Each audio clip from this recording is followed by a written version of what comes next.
So hello everyone and good morning सभी को। उम्मीद करता हूँ मेरी वॉइस प्रॉपर आ रही है, एक बार सभी लोग कंफर्म करेंगे।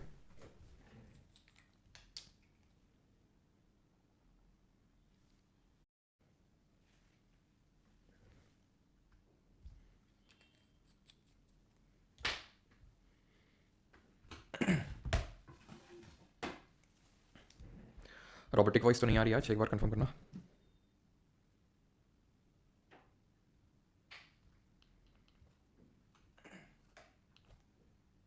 ओके ठीक है, आज वॉइस क्लियर। रोबोटिक वॉइस तो नहीं आ रही आज, ठीक है। तो सर पीपीटी में से पढ़ाएं अच्छा लगता है। अच्छा, और किससे पढ़ाते हैं? ब्लैक बोर्ड में पढ़ाते हैं क्या? तो स्टार्ट करते हैं। न्यूट्रिशन चैप्टर देखने वाले हैं, बस हमारे 2-3 चैप्टर और बाकी हैं आज न्यूट्रिशन, और उसकी वजह से कुछ जो थोड़े बहुत डिफिशियंसी से जो डिजीजेस होती हैं वो। एंड देन कल हम लोगों का डिजीजेस टॉपिक रहेगा, जिसमें कि हम डिफरेंट पैथोजेंस या लाइक वायरस, बैक्टीरिया, प्रोटोजोआ की वजह से होने वाली जो डिजीजेस हैं उनके बारे में पढ़ने वाले हैं।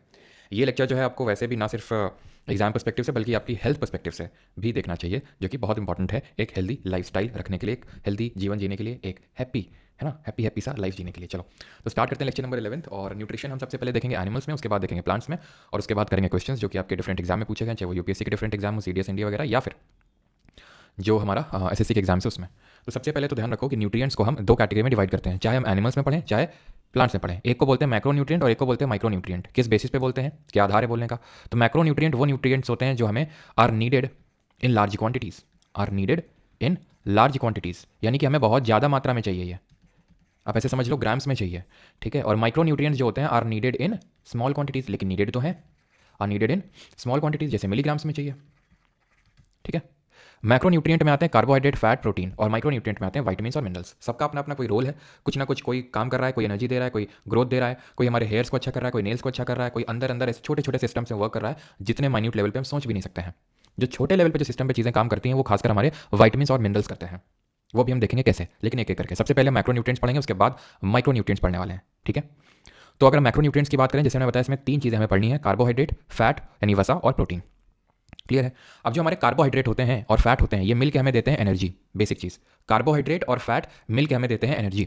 और प्रोटीन की अगर बात करेंगे तो प्रोटीन ये बॉडी बिल्डिंग न्यूट्रिएंट्स हैं, यानी कि ये हमें ग्रोथ देते हैं बॉडी की। अब जो लोग जिम जाते होंगे या फिर बहुत ज़्यादा रनिंग करते होंगे तो आपको एडवाइस किया जाता है कि प्रोटीन इंटेक का बढ़ाइए। अब कितना प्रोटीन इंटेक रखना है वो सारी चीज़ें हम आगे पढ़ते हैं, लेकिन सबसे पहले कार्बोहाइड्रेट एंड फैट जो हमें क्या कर रहे हैं, एनर्जी प्रोवाइड कर रहे हैं। अब दोनों ही एनर्जी प्रोवाइड कर रहे हैं, लेकिन ध्यान रखना कौन ज़्यादा एनर्जी प्रोवाइड कर रहा है, गेस करिए। कार्बोहाइड्रेट और फैट में कौन ज़्यादा एनर्जी प्रोवाइड कर रहा होगा? तो यहाँ पे साफ साफ लिखा हुआ है इट मतलब इसमें हाई एनर्जी स्टोरेज रहता है, तो ये ज़्यादा एनर्जी प्रोवाइड करता है, स्लो फॉर्मेट में एनर्जी प्रोवाइड करता है, लेकिन ये एनर्जी का फॉर्मेट स्टोर हो जाता है हमारे कौन से टिश्यूज़ में, कमेंट में बताएंगे। तो ये स्टोर हो जाता है जो हम पहले पढ़ चुके हैं एडिपोज टिश्यू में। तो इसी वजह से जो फैट बोलते हैं हम कि मोटे हो गए, फैटी हो गए, है ना, चमड़ी मोटी हो गई, वो इसी वजह से हो जाती है क्योंकि जो फैट है वो बड़ी जल्दी एनर्जी की फॉर्म में स्टोर हो जाता है, जब नीडेड होता है तब वो आ जाता है। और एडिपोज टिश्यू इसीलिए क्या करते हैं, जब बहुत ज़्यादा हो जाते हैं तो हमें हमारी बॉडी को इंसुलेशन प्रोवाइड करते हैं, प्लस मैकेनिकल शॉक से बचाते हैं। ऐसे याद कर लो, मैकेनिकल शॉक मतलब कोई तुम्हें मारेगा, जैसे नहीं, जैसे जो स्टूडेंट्स मोटे होते थे आपके स्कूल में तो उनको टीचर मारता था, उनको कोई फर्क नहीं पड़ता था, तो उनको मैकेनिकल शॉक से वो बचा लेता था एडिपोज टिश्यू। और इंसुलेशन मतलब कि आपकी हीट को लॉस नहीं होने देगा बॉडी से। जो लोग मोटे होते हैं, आपको पता है, उनको ज़्यादा सर्दी इसलिए नहीं लगती क्योंकि उनका हीट लॉस उतना ज़्यादा नहीं होता है। अब एनर्जी तो दोनों प्रोवाइड कर रहे हैं, लेकिन जैसे मैंने बताया क्विक फॉर्म ऑफ एनर्जी है, ठीक है, क्विक फॉर्म ऑफ एनर्जी है, और ये आपका स्लो फॉर्म ऑफ एनर्जी है, धीरे धीरे धीरे धीरे जो है आपको ये एनर्जी प्रोवाइड करता है।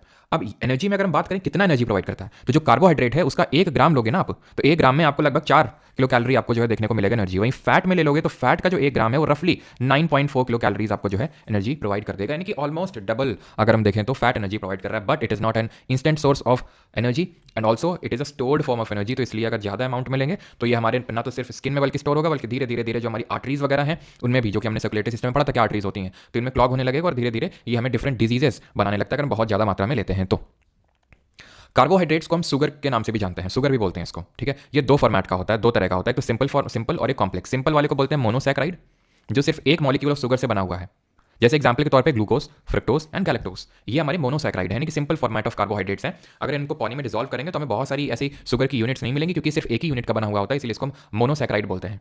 वहीं अगर हम कॉम्प्लेक्स कार्बोहाइड्रेट की बात करेंगे तो इसके 2 टाइप होते हैं, एक तो डाइसैकेराइड और एक पॉलीसैकेराइड। डाइसैकेराइड का मतलब है जो 2 शुगर की यूनिट से मिलकर बना हो, 2 शुगर से मिलकर बना हुआ होता है, 2 शुगर के मॉलिक्यूल्स होते हैं उनसे मिलकर बना हुआ होता है, तो उसको हम डाइसैकेराइड कार्बोहाइड्रेट बोलते हैं। इसमें आते हैं सुक्रोज, माल्टोस, लैक्टोस। माल्टोस आपको ये ग्रेन शुगर है, जो आपका अनाज है। आप अनाज ले लो, जैसे गेहूं वगैरह ले लो, ठीक है, बार्ले ले लो, इन सब में ये आपको शुगर देखने को मिलेगा माल्टोस। और हमने देखा था कि ये जो माल्टोस है इसको माल्टेज जो है ब्रेक करता है। माल्टेज नाम का एक एंजाइम होता है, ये कहाँ पर रिलीज होता है जरा कमेंट में बताएंगे। Maltase is released in which part of the alimentary canal और डाइजेस्टिव सिस्टम?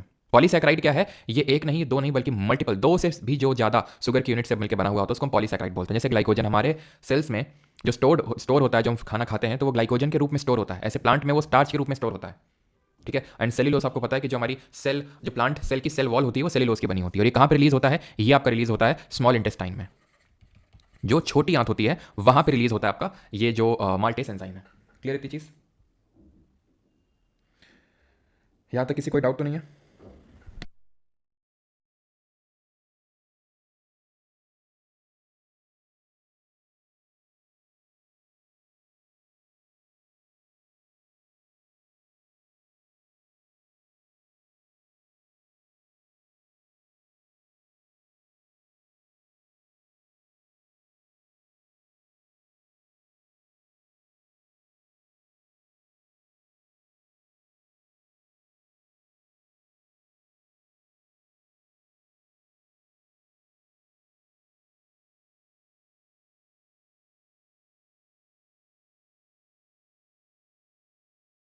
चलिए तो आगे बढ़ते हैं अभी और आते हैं फैट्स पे, ठीक है। तो फैट भी एनर्जी प्रोवाइड करते हैं, कहाँ पे स्टोर होते हैं? एडिपोज टिश्यू में स्टोर होते हैं, ठीक है। इंसुलेशन प्रोवाइड करते हैं।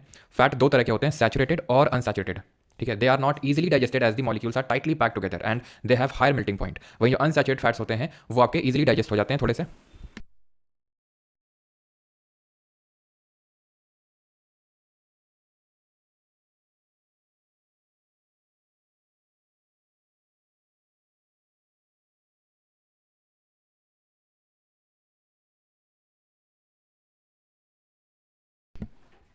ठीक है, सॉरी फॉर द ब्रेक। तो सैचुरेटेड फैट जो होते हैं वो आपके इजीली डाइजेस्ट नहीं होते। वहीं अगर बात करें अनसैचुरेटेड तो वो आराम से आपके डाइजेस्ट हो जाते हैं, जैसे जो वेजिटेबल ऑयल, नट्स और सीड्स में देखने को मिलते हैं। सैचुरेटेड की अगर बात करेंगे तो ये आपको जैसे रेड मीट हो गया, ठीक है, या फिर अगर आप पॉर्क खाते हो, पॉर्क आप जानते हैं क्या होता है, ठीक है। तो पॉर्क होता है आपका जो पिग होता है उसके मीट को हम पॉर्क बोलते हैं। क्लियर?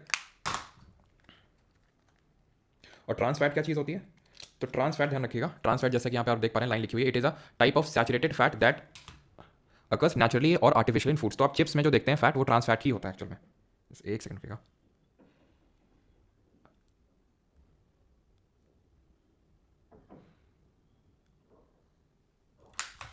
ठीक है, तो it is a type of unsaturated fat that occurs naturally और आर्टिफिशियल इन फूड्स, ठीक है। तो इसको ट्रांस फैट के नाम से जाना जाता है। जैसे कि जो आप चिप्स पैकेट वगैरह में देखते हैं चिप्स में, तो चिप्स में एक्चुअल में ट्रांस फैट होता है, अनसैचुरेटेड फैट होता है। ये एक्चुअल में होता तो अनसैचुरेटेड है, लेकिन वही है ना कि जैसे आपको ये एडवाइस किया जाता है कि बार बार बार बार हमें कुक करके चीज़ें नहीं खानी चाहिए। क्यों नहीं खानी चाहिए? बिकॉज इसमें धीरे धीरे धीरे धीरे ट्रांस फैट, वो जो फैट है वो ट्रांस फैट में बदल जाता है, जो कि हमारे बॉडी के लिए बहुत बेकार होता है, क्योंकि ये सैचुरेटेड फैट से भी बेकार होता है। बिकॉज आसानी से हमारी बॉडी इसको डाइजेस्ट नहीं कर पाती है, और ये खासकर जो हमारी आर्टरीज वगैरह हैं उनको जाके क्लॉग करता है, उनको धीरे धीरे वहाँ पर जमना स्टार्ट कर देता है, और उसी की वजह से जो हार्ट अटैक या कार्डियक अरेस्ट जैसी जो डिजीज़ है वो देखने को मिलती है, जहाँ पर जो हमारी कोरोनरी आर्टरी है तो वो क्लॉग हो जाएगी, या फिर जो नॉर्मल आर्टरीज हैं वो क्लॉग होने लगती हैं धीरे धीरे। ठीक है, अभी आते हैं हम प्रोटीन्स पे, which are produce by the break down of amino acids. तो एक्चुअल में जो प्रोटीन होते हैं ये क्या होते हैं? ये हमारी बॉडी को ग्रोथ प्रोवाइड करते हैं, ठीक है।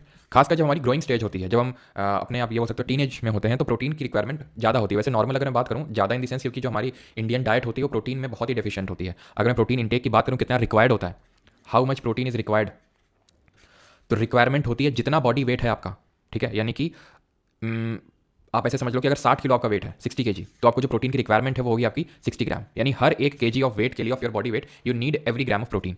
60 किलो है तो 60 ग्राम, 70 किलो है तो 70 ग्राम। ये नॉर्मल इंटेक में बात कर रहा हूँ। अगर आप बहुत ज़्यादा फिजिकल एक्टिविटीज़ में इन्वॉल्व हैं, जैसे जो लोग जिम वगैरह जाते हैं, तो उनके लिए ये 1.5 to 2x तक चाहिए होता है। जैसे अगर 60 kg है तो आप ये मान के चलो कि रफली 100 ग्राम्स के अराउंड तो आपको प्रोटीन की रिक्वायरमेंट होती है, क्योंकि आपकी मसल्स भी ब्रेक हो रही हैं साथ साथ में, और हमारी इंडियन डाइट बहुत लो है प्रोटीन में, ठीक है। हम कार्बोहाइड्रेट्स वगैरह तो कंज्यूम करते हैं, लेकिन प्रोटीन उतना कंजम्पशन नहीं हो पाता है। अब होता क्या कि जो प्रोटीन है वो अमीनो एसिड से मिलकर बने होते हैं, ठीक है, not produce by the break down of amino acid, sorry मतलब protein are produce by the break down of amino acids. तो एक्चुअल में 20 तरह के हमारे अमीनो एसिड्स होते हैं, जिनको कि अभी हम डिस्कस करने वाले हैं, जो कि 2 तरह के होते हैं। लेकिन उससे पहले ये देख लेते हैं प्रोटीन पाया कहाँ जाता है।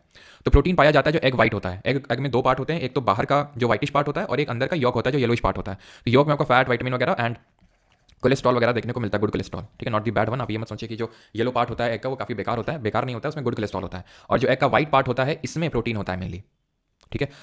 अभी रिसेंटली जो एमटीएस का एग्जाम हुआ था उसमें ये क्वेश्चन पूछा गया था कि जो हमारा जब हम अंडे को उबालते हैं तो जो आप देखते हैं कि जब हम कच्चा अंडा तोड़ते हैं तो वो है ना येलो, मतलब व्हाइट कलर का निकलता है, येलो कलर का। और जब उबालते हैं तो वो जो ट्रांसपेरेंट टाइप होता है वाटर कलर का वो व्हाइट हो जाता है। तो व्हाइट किस प्रोसेस की वजह से हो जाता है? तो ध्यान रखना, इसको बोलते हैं डी नेचुरेशन, जिसमें प्रोटीन होता है, जो वाइटिश पार्ट होता है, वो डीनेचुरेशन की वजह से वाइट हो जाता है। ठीक है, ये चीज़ ध्यान रखिएगा। और जो सोया बीन्स होते हैं इसमें भी they are a high source of protein. जो लोग वेजिटेरियन हैं उन लोगों के लिए सोयाबीन रिकमेंड किया जाता है, टोफू रिकमेंड किया जाता है। टोफू आपका एक्चुअली पनीर की तरह होता है, जो सोया से बनता है, आपका सोया मिल्क से बनता है।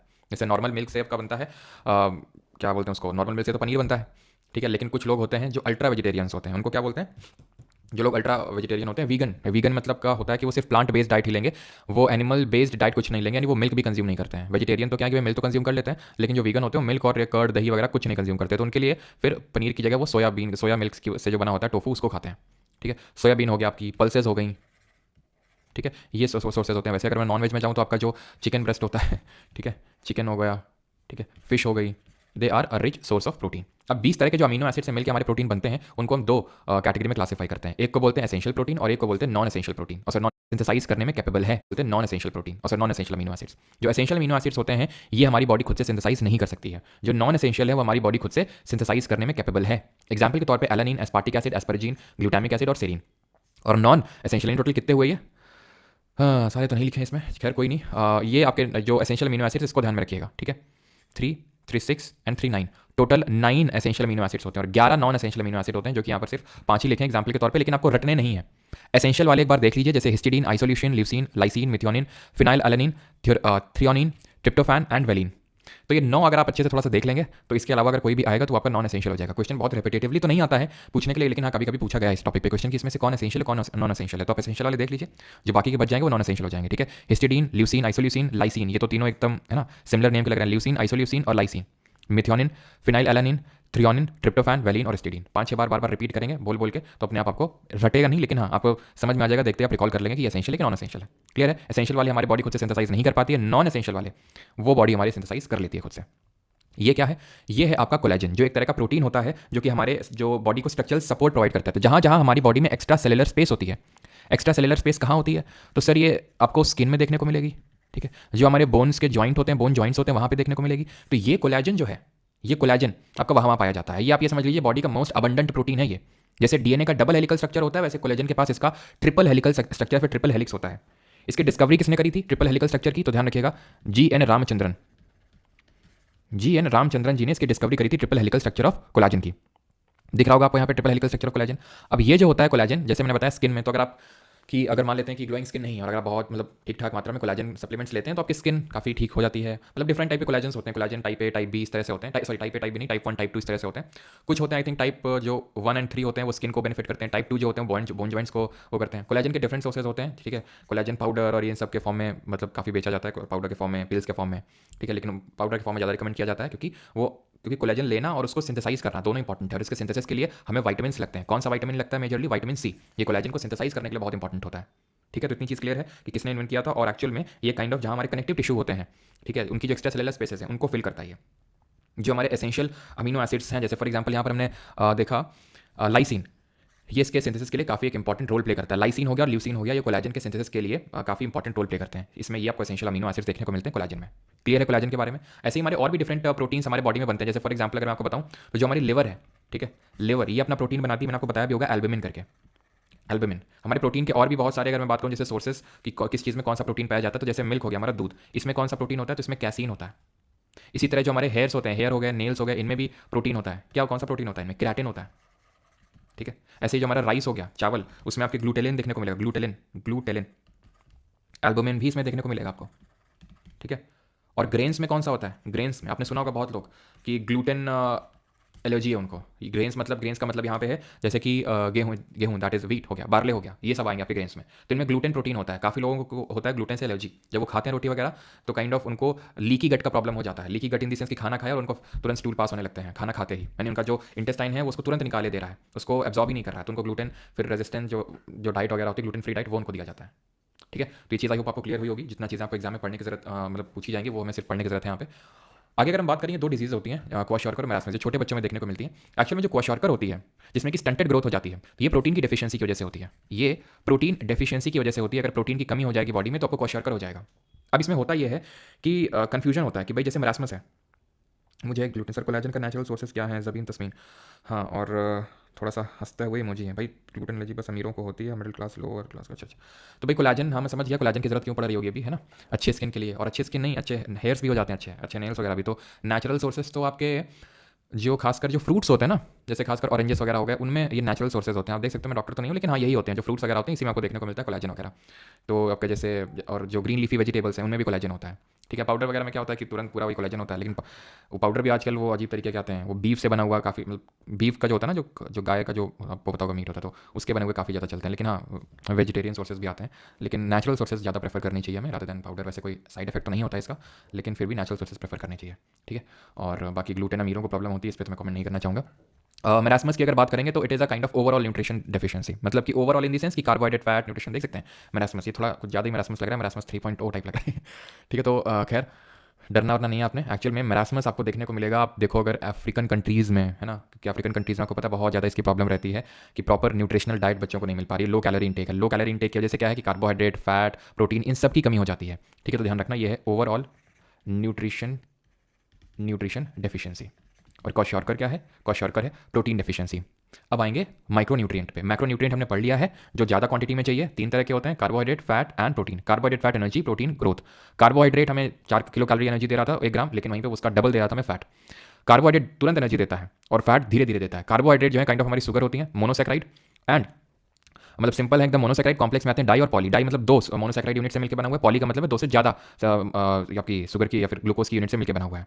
ठीक है, तो वो हमने पढ़ा था। देन उसके बाद हम आए थे, और कार्बोहाइड्रेट के हमारे सोर्स क्या हो जाएंगे? तो कार्बोहाइड्रेट के सोर्स हो जाएंगे जैसे हमारा जो चपाती हम खाते हैं, राइस खाते हैं, ब्रेड खाते हैं, वो सब कार्बोहाइड्रेट के सोर्सेज हैं। ठीक है, फैट की अगर बात करेंगे तो जो वेजिटेबल ऑयल होता है, नट्स होते हैं, सीड्स होते हैं, इन सब में आपको फैट देखने को, ऑयल, गुड ऑयल जो होता है वो आपको देखने को मिलेगा। दो तरह के होते हैं, सैचुरेटेड और अनसैचुरेटेड होते हैं आपके जो फैट होते हैं। ठीक है, और सैचुरेटेड थोड़े उतने अच्छे नहीं माने जाते हैं जितने कि अनसैचुरेटेड होते हैं। बाकी ट्रांस फैट तो बिल्कुल ही बेकार होता है, जो चिप्स पैकेट या फिर जो हम बार बार नहीं तला हुआ खाना खाते हैं, अगर एक बार खाना बन गया उसको फिर से फ्राई करके, तो वो उसमें ट्रांस फैट फिर धीरे धीरे डेवलप होने लगता है जब बार बार आप सेम फूड को कुक करते हैं। प्रोटीन का हमने देखा था कि ये अमीनो एसिड्स से मिलकर बना हुआ होता है। 20 तरह के मतलब 20 अमीनो एसिड होते हैं, दो तरह के, एसेंशियल और नॉन एसेंशियल। एसेंशियल होते हैं 9, नॉन एसेंशियल होते हैं 11।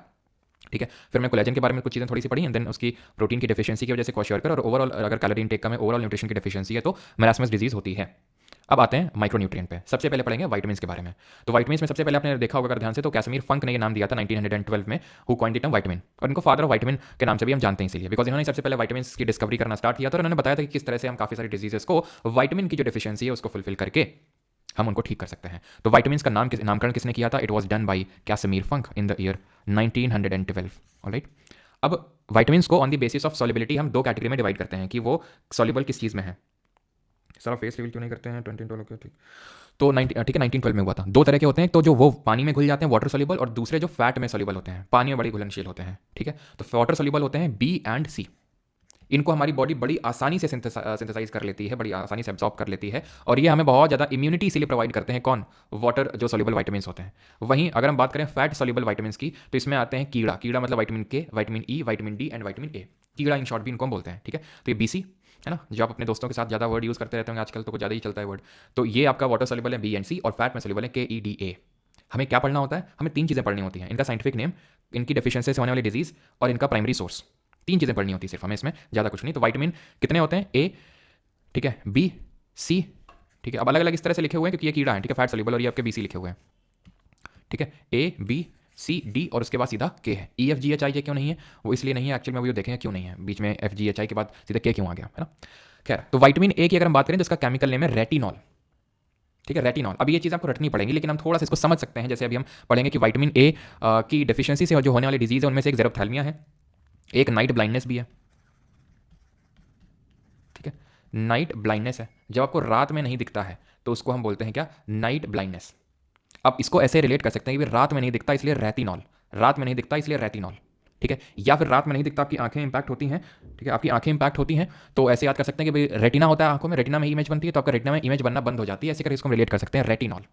ठीक, देन विटामिन डी पे आते हैं, तो इसका केमिकल नेम है कैल्सीफेरॉल। विटामिन डी का नाम है कैल्सीफेरॉल। अब ये भी दो तरह का होता है, जैसे vitamin D2 and vitamin D3। तो विटामिन D2 है आपका एर्गो कैल्सीफेरॉल, वहीं विटामिन D3 है कोलेक कैल्सीफेरॉल। रिकेट इसकी कमी से डिजीज हो जाती है, और ऑस्टियोमलेशिया। विटामिन डी की कमी से क्या होगा? रिकेट होगा और ऑस्टियोमलेशिया। तो एक्चुअल में छोटे बच्चों में जब उनकी बोन्स वीक होती हैं तो थोड़ी सी ऐसी कर्व्ड हो जाती हैं, स्ट्रांग नहीं है, बोन डेंसिटी काफ़ी कम है, तो उसकी वजह से इनके जो पैर हैं वो इस तरह से हो जाते हैं। यानी बोन्स क्योंकि कर्व हैं, क्योंकि बोन क्या है? एक हमारे पूरे स्केलेटल सिस्टम का पार्ट है, हमारी बॉडी को स्ट्रक्चरल सपोर्ट प्रोवाइड करता है, क्योंकि इनकी वाइट मतलब वीक बोन्स हैं, इस वजह से क्या होंगी, ये सपोर्ट ढंग से प्रोवाइड नहीं कर पाएंगी। तो इस डिजीज को जो छोटे बच्चों में होती है उसको रिकेट्स बोला जाता है। वहीं अगर बड़े लोगों में अगर बात करें तो ऑस्टियोपोरोसिस या फिर ऑस्टियोमलेशिया हो जाता है। ऑस्टियोपोरोसिस, ऑस्टियो का मतलब ही बोन होता है, ठीक है। तो अगर बोन डेंसिटी आपकी कम हो गई, बोन डेंसिटी कम हो गई, तो उसको बोलते हैं ऑस्टियोमलेशिया यानी कि वीक बोन्स। लेकिन अगर बोन में, ऑस्टियो में पोर्स यानी कि छिद्र डेवलप होना स्टार्ट हो गया, यानी कि आप देख सकते हैं कि छेद अगर बनना स्टार्ट हो गया, तो उसकी वजह से कैल्शियम लीक हो जाएगा और वो जो डिजीज डेवलप करेगा दैट वुड बी ऑस्टियोपोरोसिस। इसका सोर्स क्या है? तो इसका सोर्स है, आप जानते हैं इसका सोर्स अभी हम देखेंगे, एंड दैट इज सनलाइट, ठीक है। विटामिन डी के अगर हम सोर्सेज में आएंगे तो सबसे जो प्राइमरी सोर्स, ये तो है ही है, कॉड लिवर आई, क्या है कॉड लिवर? तो एक तरह की फिश है, तो इसका जो लिवर होता है उसकी यकृत, उसका तेल, अब काहे मछली का तेल निकालोगे, काहे बेचारे इनको मारोगे, सैल्मन और इन सबको, ट्यूना फिश वगैरह को। एग यॉक में भी थोड़ा बहुत होता है, लेकिन अगर आप सनलाइट से ले सकें तो दैट वुड बी बेटर। अब ऐसा नहीं है कि सनलाइट में विटामिन डी होता है, होता यह है कि देखिए जो हमारी स्किन होती है सबसे पहले तो वो कॉन्टैक्ट में आती है सनलाइट के, ठीक है। अब इससे होता क्या है कि ये जो आप देख पा रहे हैं कोलेकैल्सिफेरॉल, ठीक है, आई होप मैं सही प्रोनाउंस कर रहा हूँ, गलत भी कर रहा हूँ तो भी कोई दिक्कत नहीं, बोलने के लिए तो आएगा नहीं वहाँ पे। कि जो कोलेकैल्सिफेरॉल है ये सबसे पहले तो जाएगा स्किन में, ये जाएगा लिवर में, यहाँ से फर्दर एक केमिकल बनता है कुछ 25 करके, उसका कुछ नाम होता है, मुझे नाम अभी रिकॉल नहीं आ रहा, 25 करके, वो आपको याद करने की जरूरत नहीं है, बस मैं ऐसे ही बता रहा हूँ आपको। तो लिवर देन उसको भेजेगा किडनी के पास, किडनी उसको एक हार्मोन के तौर पर प्रोड्यूस करेगी, एंड देन ये किस तरह से बोन को हमारे अच्छे कर देगा। विटामिन डी अगर हम ध्यान से देखें तो हमारी बोन्स को अच्छा कर रहा है। तो एक्चुअल में ये जो हार्मोन प्रोड्यूस हुआ किडनी से, ये कैल्शियम एब्जॉर्प्शन को बढ़ा देता है। आपने दूध पिया, कैल्शियम है, तो वो कैल्शियम एब्जॉर्ब भी तो होना चाहिए। अब आपने खाना खाया पूरा निकल गया तो बॉडी में तो लगा ही नहीं, आपने सुना होगा जो काफी लोग पतले होते हैं खाना तो खाते रहते हैं लेकिन फिर भी उनका मांस बढ़ता नहीं है, क्यों? क्योंकि उनका खाना शरीर में नहीं लगता, आपने सुना होगा। तो उसी तरह से है कि हम कोई भी चीज कंज्यूम करते हैं तो उसका एब्जॉर्प्शन भी उतना ही जरूरी है। तो एक्चुअल में विटामिन डी डायरेक्टली हमारी बोन्स को नहीं है वो करता है कि सनलाइट में बैठे और आपकी बोन्स अच्छी हुई है, एक्चुअल में वो करता है साथ में आपको कैल्शियम भी कंज्यूम करना होता है, ठीक है। अगर आप कैल्शियम कंज्यूम नहीं करेंगे तो जितनी सनलाइट ले लें, और सनलाइट अगर आप ले रहे हैं और कैल्शियम नहीं ले रहे हैं तो भी दिक्कत है, और अगर कैल्शियम ले रहे हैं सनलाइट नहीं ले रहे हैं तो भी दिक्कत है, तो दोनों दिक्कत है, तो दोनों लेना है, ठीक है। अब एक्चुअल में ये जो आपका सनलाइट होता है उससे मेनली में विटामिन D3 मिलता है, और इसीलिए अभी जो मैंने आपको बताया कि जब ये लिवर में गया देन किडनी में गया और किडनी ने एक हार्मोन प्रोड्यूस किया, वो हार्मोन कैल्शियम सिंथेसिस को प्रमोट करा, इसीलिए विटामिन डी को एक हम हार्मोन विटामिन भी बोलते हैं। पूछेगा which vitamin is also known as hormone vitamin, तो विटामिन डी है। क्लियर इतनी चीज किस तरह से स्किन के थ्रू हमारा पूरा लिवर एंड देन किडनी में पास ऑन हुआ, एंड क्योंकि ये सनशाइन से मिल रहा है हमें तो इसको हम सनशाइन विटामिन भी बोलते हैं। आई होप इतनी चीज क्लियर हुई होगी कि कहां से मिल रहा है, सनलाइट से तो मिल ही रहा है, लेकिन कॉड लिवर ऑयल हो गया, salmon, swordfish, tuna fish, इन सबसे भी मिल रहा है। अच्छा ये बताओ ये फोर्टिफाइड सीरियल क्या होता है, कोई बताएगा ये फोर्टिफाइड का मतलब क्या होता है? सीरियल तो मतलब समझ में आता है ना, ये फोर्टिफाइड सीरियल क्या होता है? गूगल करके नहीं ऐसे बताना, ठीक है। अब आते हैं विटामिन डी के बाद किस में आ जाए, विटामिन ई में आ जाए, जिसको बोलते हैं टोकोफेरॉल।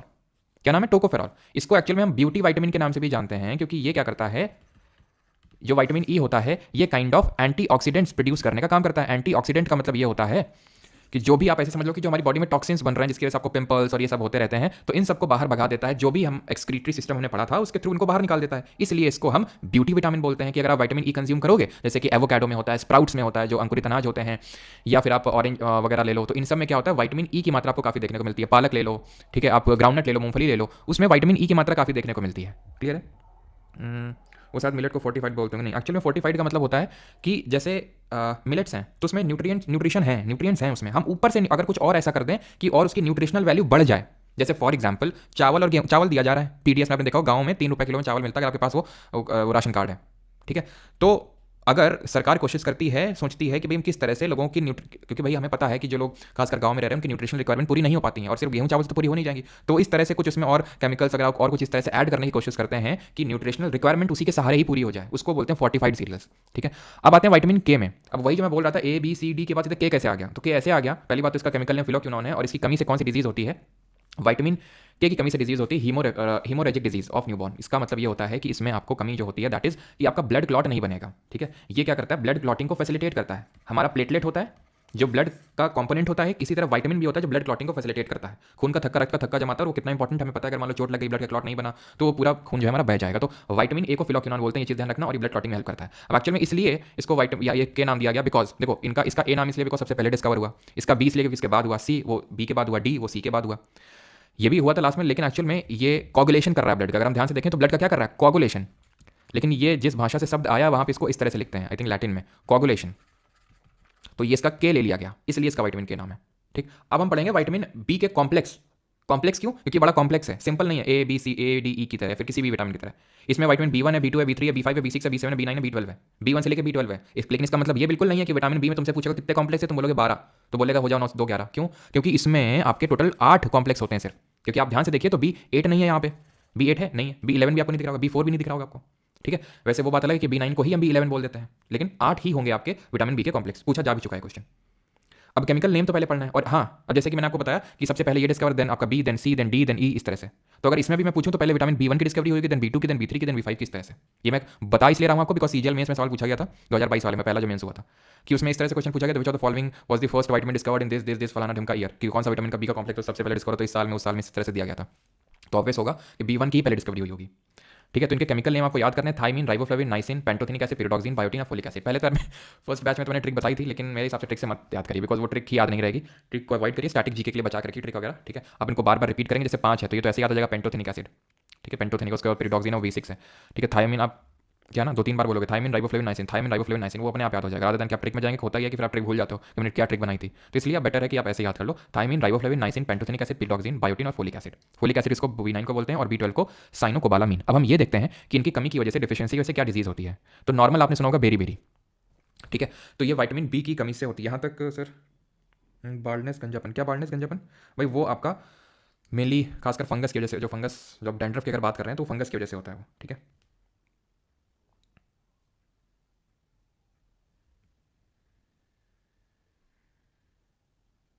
चलो, तो क्लियर है, क्लियर है।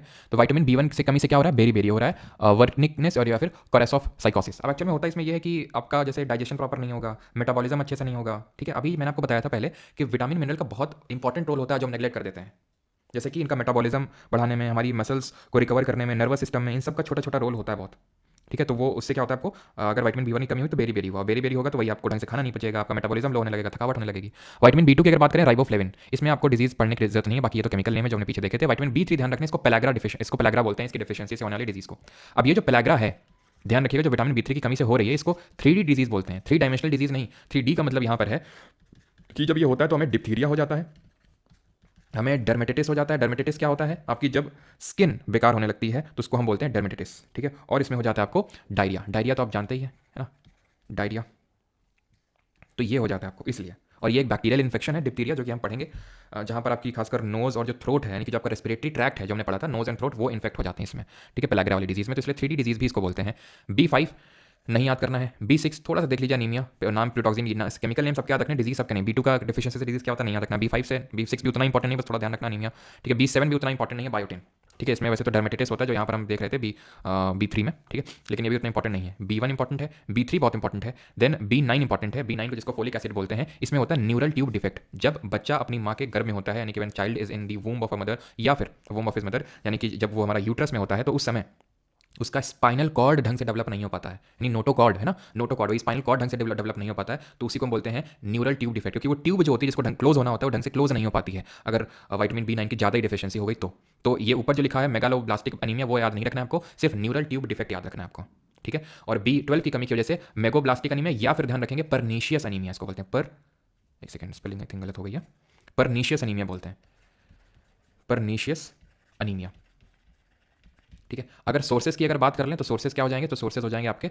यहाँ पर, अगर विटामिन बी में आएंगे तो meet, sea food, poultry, eggs, पूछेगा नहीं आपसे ज़्यादा, तो विटामिन डी के बस ध्यान रखना। और विटामिन सी पे अभी हम आते हैं। विटामिन ए में क्या है, स्पिनच है, कैरेट्स हैं, है ना। कैरेट का जरा बताओ रेड कलर किस वजह से होता है, स्वीट पोटैटो हो गया, रेड पेपर्स हो गया, yellow fruits such as mango, papaya, apricot. और येलो कलर क्यों होता है फ्रूट्स का, तो भाई रेड कलर क्यों होता है इसका, बीटा कैरोटीन, है ना, जो हमारा कैरोटोनाइड होता है। कैरोटोनाइड क्या होते हैं, काइंड ऑफ क्रोमोप्लास्ट होते हैं, तो बीटा कैरोटीन हो गया। येलो होता है इनका जैंथोफिल की वजह से, जैंथोफिल की वजह से। तो विटामिन सी पे आते हैं अभी। तो विटामिन सी का जो केमिकल नेम है इज एस्कॉर्बिक एसिड, और इसकी कमी की वजह से, इसकी डिफिशियंसी की वजह से जो डिजीज होती है दैट इज स्कर्वी। इसमें क्या होता है स्कर्वी में, तो स्कर्वी में ध्यान रखना, ये जो स्कर्वी होता है तो एक तो यहाँ पर ब्लीडिंग गम्स का प्रॉब्लम होगा हमें, ब्लीडिंग गम का मतलब मसूड़े से खून निकलना, प्लस ध्यान रखना यहाँ पे जो स्किन है उसमें रैशेस पड़ने लगते हैं। तो ये जो डिजीजेज होती हैं जब हमारे बॉडी में विटामिन सी की डिफिशियंसी होगी तब हमको देखने को मिलती है। और इसके जो प्राइमरी सोर्सेज होते हैं वो हमारे सिट्रस फ्रूट होते हैं, खट्टे फल होते हैं, जैसे कि हमारा इंडियन गूसबेरी हो गया, यानी कि जो आमला जिसको बोलते हैं, पोटैटो, स्ट्रॉबेरीज। तो ये चीज़ ध्यान रखना, इसमें मेनली आपके आते हैं आपके जो सिट्रस फ्रूट्स होते हैं ना, लेमन वगैरह, ठीक है। और विटामिन ई के तो मैंने आपको बता ही दिए थे क्या क्या है। बाकी मतलब मेन सोर्सेज से ज़्यादा इंपॉर्टेंट होता है इनका केमिकल नेम और इनकी कमी की वजह से होने वाली डिजीज। जैसे विटामिन ई की अगर कमी होगी तो क्या होगा, इसमें आपको एंटी स्टेरिलिटी भी देखने को मिलती है। एंटी स्टेरिलिटी का जिसको बोलते हैं बांझपन बोलते हैं, ठीक है, क्योंकि ये जो हमारे रिप्रोडक्टिव ट्रैक्स होते हैं, रिप्रोडक्टिव ऑर्गन्स होते हैं, उनको भी प्रॉपर्ली डेवलप करने में हेल्प करता है विटामिन ई। ब्यूटी विटामिन तो है, साथ ही साथ इसमें भी हेल्प करता है, तो ये भी इंपॉर्टेंट है। विटामिन क्लियर हुआ, जल्दी से कंफर्म करेंगे, विटामिन क्लियर हुआ, खट्टी टॉफी खट्टी टॉफ़ी है। चलो आगे बढ़ते हैं। अब प्लांट न्यूट्रिशन पे एंटर करने वाले हैं, but before entering into the plant nutrition थोड़ा सा तो यार मिनरल के बारे में भी डिस्कस करना ज़रूरी है यहाँ पर। जैसे कि मिनरल की मैं बात कर लेता हूँ थोड़ा सा, क्योंकि मिनरल को तो हम और ही ज़्यादा निगलेक्ट करते हैं। मिनरल में आपने सुना होगा बहुत आजकल मिलेट मिलेट मिलेट मिलेट चलता है, सुना है ना आपने? मिलेट्स क्या होते हैं? मिलेट्स श्री अन्न, जिनको निर्मला सीतारमन जी ने बोला था श्री अन्न। मिलेट्स में आते हैं आपके जैसे ज्वार, बाजरा, रागी, ये सब आते हैं आपके मिलेट में, जिनको मोटा अनाज बोलते हैं देसी भाषा में। कट क्या भी गया है, क्यों मुझे ऐसे पता है कि एक्चुअली मैं अभी मैं गाँव गया था ना तो मैंने बाबा से बोला कि बाबा थोड़ा चाहिए अभी है, तो बाबा थोड़ा सा कंफ्यूज हो गया, मतलब इसको इतना क्या पड़ी भाई, ज्वार बाजरा रागी 2 दिन से लगा पड़ा है बाबा तो आप बोलते हैं अगली बार आना तो ले जाना, अभी नहीं है। तो अभी जाएंगे अभी कुछ दिन बाद तो एक पूरा जो है लेके आएंगे। फिर क्या करेंगे, इसकी रोटियां बनवाएंगे, या तो आप इसकी अलग अलग रोटी भी बनाओ, है ना। बाजरा की थोड़ा वैसे टाइप बनती है, सीमेंट के टाइप लगती है, ऐसा लगता है सीमेंट की रोटी बनी हो, है ना। पापा थे तो लाते रहते थे गाँव से, और अभी सर्दियों के टाइम पे जब भी आते थे पापा छुट्टी तो बना करती थी।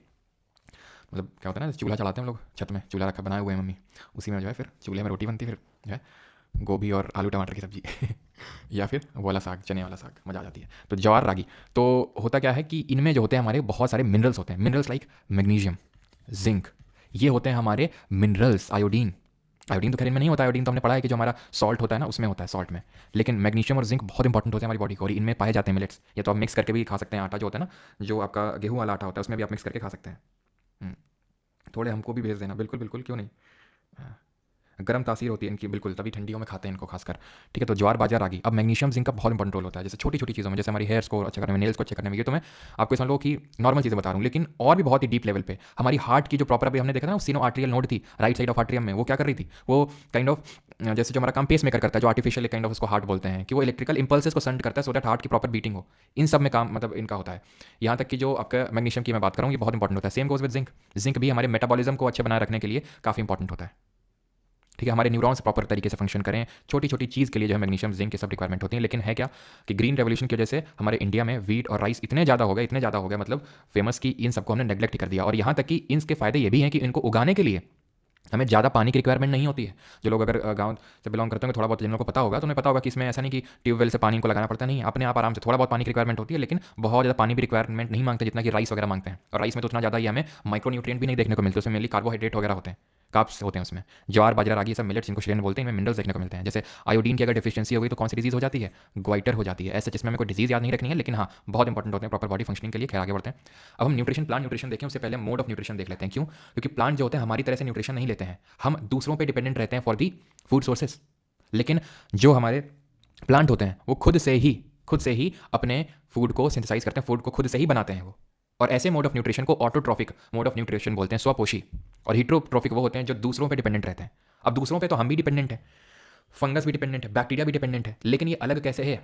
अलग ऐसे है कि जैसे हम ह्यूमंस में होता है holozoic mode of nutrition. Holozoic mode of nutrition वो मोड ऑफ न्यूट्रिशन होता है जिसमें कि हमारी जो न्यूट्रिशन होता है उसको हम अंदर लेते हैं, खाने को अंदर लेते हैं और उसको वहीं पे अंदर ही डाइजेस्ट करते हैं। जैसे मैन हो गया, कुत्ता हो गया, अमीबा हो गया। अब अमीबा क्या कर रहा था, अमीबा को ये फूड पार्टिकल दिखा, उसने अपने स्यूडोपोड आगे बढ़ाया, फॉल्स फीड, उसको अंदर ले लिया ना, अंदर ही अंदर डाइजेस्ट कर दिया, जो खराब चीज़ थी, जो वेस्ट था, उसको निकाल दिया। ऐसे ही तो हम भी करते हैं। तो इसको होलोजोइक मोड ऑफ न्यूट्रिशन बोलते हैं। कोई चीज़ अंदर ली, प्रोसेस किया, वेस्ट बाहर निकाल दिया। पैरासिटिक का मतलब होता है परजीवी, जो दूसरों पर डिपेंडेंट होता है, दूसरों को खून चूस के खुद जो है वो करता है। इससे निमाटोड हो गया हमारे, निमाटोड एस्टेल मेंथेस हमने पढ़ा था ना, बताया होगा मैंने आपको। इंटेस्टाइनल जो इंटेस्टाइन में जो बैठ जाते हैं हमारे आके, जैसे वोशेरिया, तो उसकी वजह से काफ़ी डिजीजेज देखने को मिलती हैं, जैसे फाइलेरिया। तो वो एक्चुअली इन्हीं की वजह से तो होती है निमाटोड। वो क्या करते हैं, हमारी छोटी आंत बैठ जाएंगे और हमारी छोटी आंत से न्यूट्रिशन लेने लगते हैं।